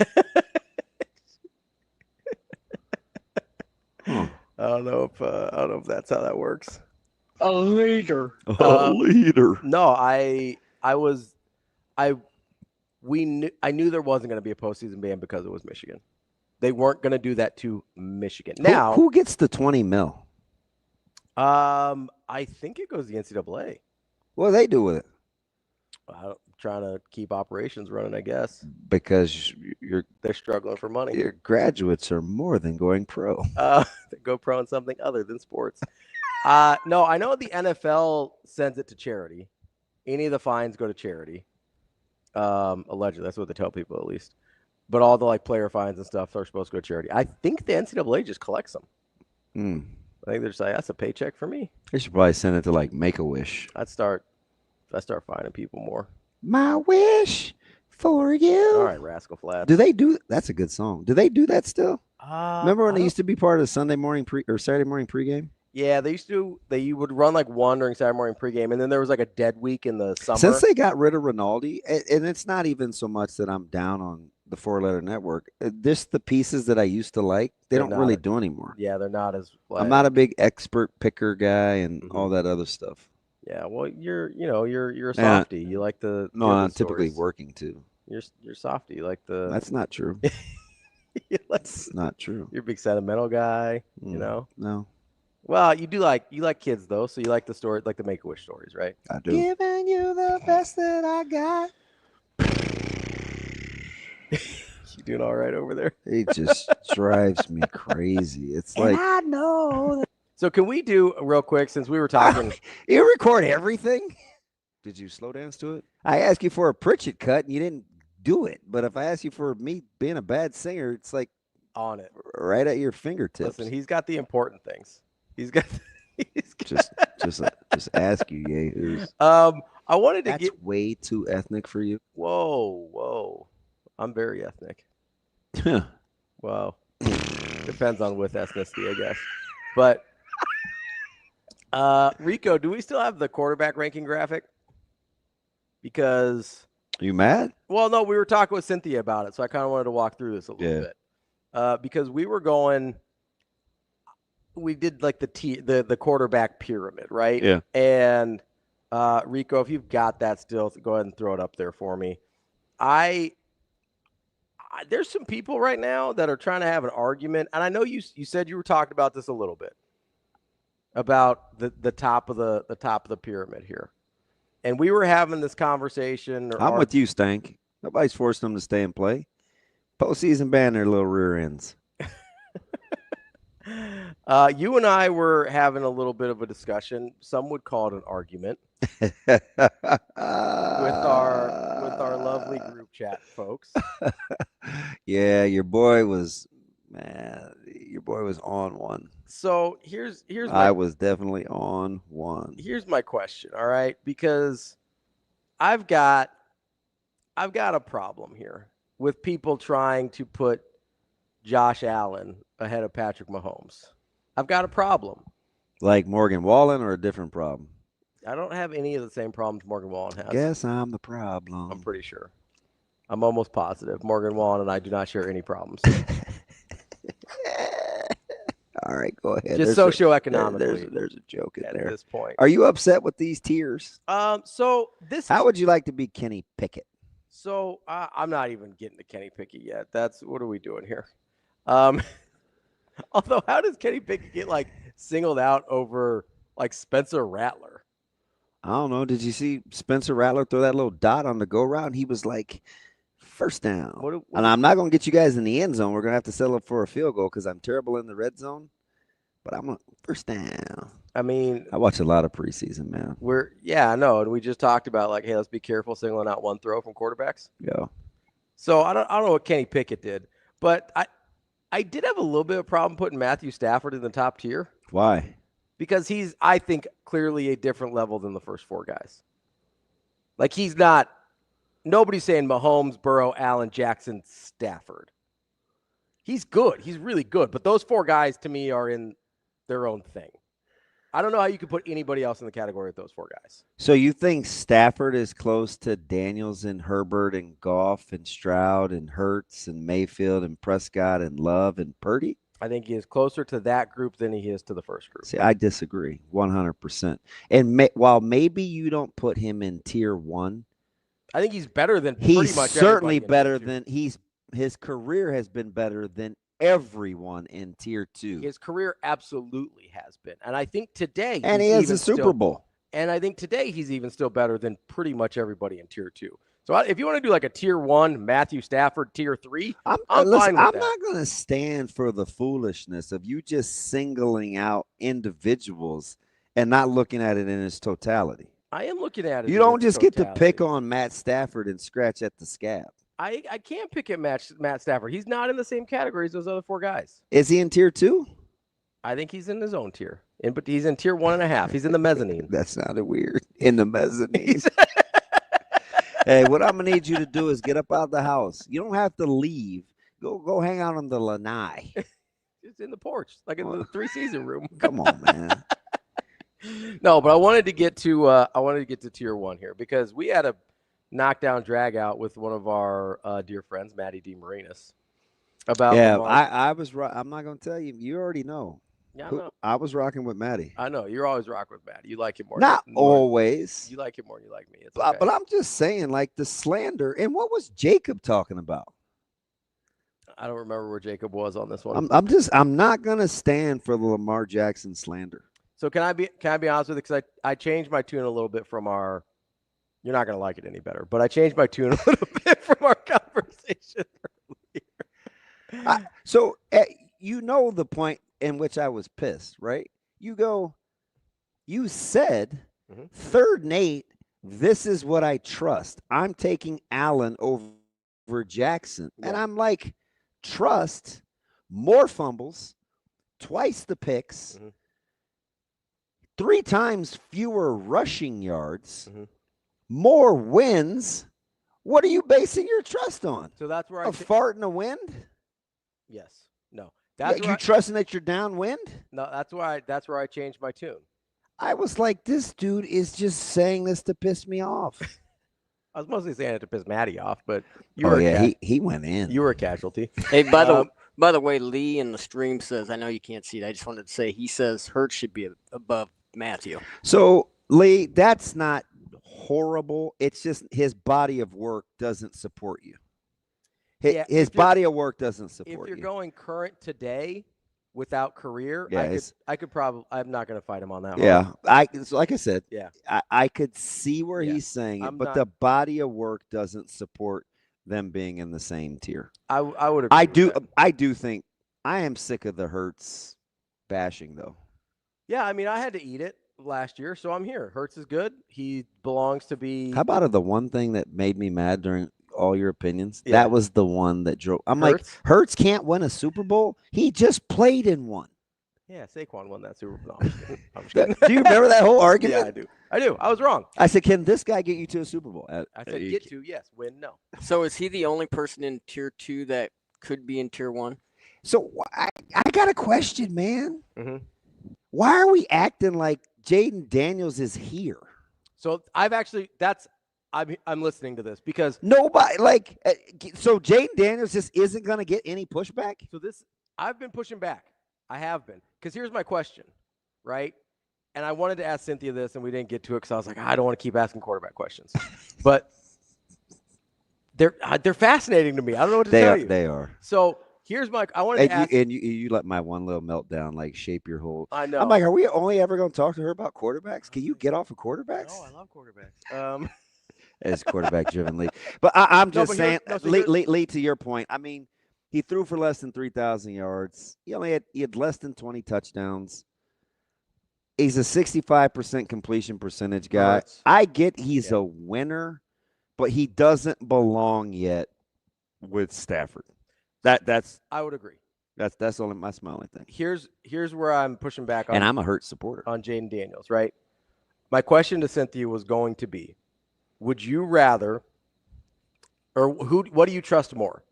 Jaden Daniels repeating year 1 or CJ Stroud bouncing back from year 2? Bounce back CJ Stroud. Me too. I agree.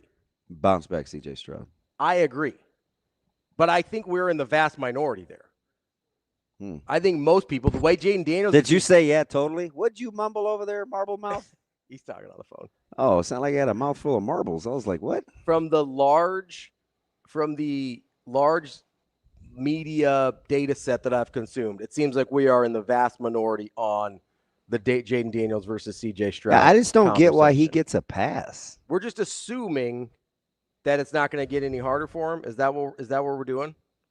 Because it gets harder for almost everybody at some point, right?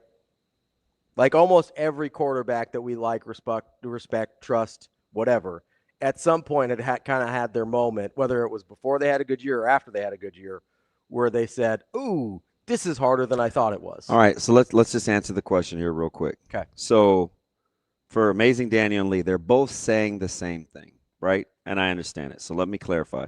Lee says Rodgers should be higher if you're going career. And Daniel says, hey, not to be myself, which is. Well, what's the criteria? But are we talking career in the season? One season is not enough, but looking at 10 is too many. So even if you want to drill it down between Stafford and Hurts, statistically in the last handful of years, they're still not in the same tier. I'm doing like 3 to 5. Like in the last 3 to 5 years. Still not in the same tier, if that helps. Yeah. I'm looking at like 3 to 5 years of history plus where do I think they're still at as a you can make the case that Cooper Kupp could have been an MVP as a wide receiver, and he's getting the ball from Stafford. So, there isn't one skill guy that wasn't a running back that isn't that Puka Nacua, that isn't a running back that you could say the same thing about Jalen Hurts. Not Deshaun Jackson, not A.J. Brown, Devontae Smith, not Dallas Goedert. Did I say Devontae? Who did I say first? You said I thought I said Deshaun Devontae Jackson, I thought. Oh, Deshaun Jackson. Single digit, fast guy, black. A little skinny. Devontae Smith, Deshaun Jackson. Devontae Smith, Sean Jackson. You guys want to get to Brian? According to you guys, they aren't the same person. Yeah, we get to. Yeah, we got a couple minutes. Let's get that. So that's kind of to answer your question, Danny. Let's get to my man B. Brian, what's going on, bud? What's going on, fellas? Hey, man, I feel like when you having those debates with Ravi, you should be like Bernie Mac in that movie with Chris Walker. You should be like, hey, you don't know nothing about NATO? I don't know nothing about NATO. You shouldn't be talking about these quarterbacks out here. Matt Stafford may escape your recent history or memory, but that man came here from Georgia doing it by himself. He matches all those quarterbacks to the top of the list. I think he's rocking with me on Stafford, though. But Stafford is way good. All I'm saying is if you take Stafford right now, listen, no hate on Stafford. I'm a Stafford guy. I like Stafford. I still think you take Stafford right now. More with less talent right now. He can still do more with less talent right now. I agree. I think he is slightly different than the top 4 guys in that group. I just surprised that's the guy you picked. Only slightly different because of age. That's it. Well, that's the only difference you're going with. That does matter. Nobody is what he is. That does matter. I'm all in on Brian right now. Brian, the older a guy gets, I have to start being a little bit more aware that the cliff might be coming, right? Ravi, you don't know nothing about NATO? I don't know nothing about NATO. He said Ravi. That's all we got. How's Matt Stafford? How old's Matt Stafford? Ravi. He's 36. He's about to be 37, I think. Is that right? The league is not. He's 37 already, so he'll be 37 this whole year, right? So the league typically starts to not be kind to quarterbacks in their late 30s. Let's not use the outliers here. Don't give me Tom Brady, right? At some point, the cliff from the age is coming, and that's a greater risk with Stafford than it is with those other guys, right? So to me, if I'm talking about recent body of work, great. If I'm talking about career, great. If I'm talking about what do I need for a guy this year, I have to put him a half step below that first group because I'm not worried about that thing with the first group. Okay. Give him tier 1A. That's why I said mezzanine. Hit me with the mezzanine. Put him on the porch. Yeah, put him in the 3 Seasons room. He's not quite in the house, but he's still pretty comfortable. What do you guys with money call him? The great room? what's a great room? It's not quite the living room. It's a little more grandeur, you know. Yeah, Usually there's a fireplace. Speaking Portuguese to me. I appreciate the call, B. Yeah, I don't want to be painted as Matthew Stafford hater. I'm not hating on Matthew Stafford. I'm just glad they actually recognized his greatness. Sure, that's fine, but I've been fighting over Stafford for years. I've always been a Stafford guy. I liked him in Detroit. I liked him at Georgia. I like Matt Stafford. I liked him at Georgia. He still didn't win enough. I agree. I'm glad that he got his Super Bowl in LA. I'm happy for him. Hey, listen, my man Josh is on you. Don't worry, he's an equal opportunity offender. Well, listen, I don't know. The expert said that Trevor Lawrence has all the talent in the world. So maybe we listen to Cynthia Frelund on this one, who just happens to agree. I love the hands up. Well, I don't know. That's DB. I'm Ravi Lulla. We'll be back tomorrow. More Hurrdat Sports Live. See you. Have a good day. Love you.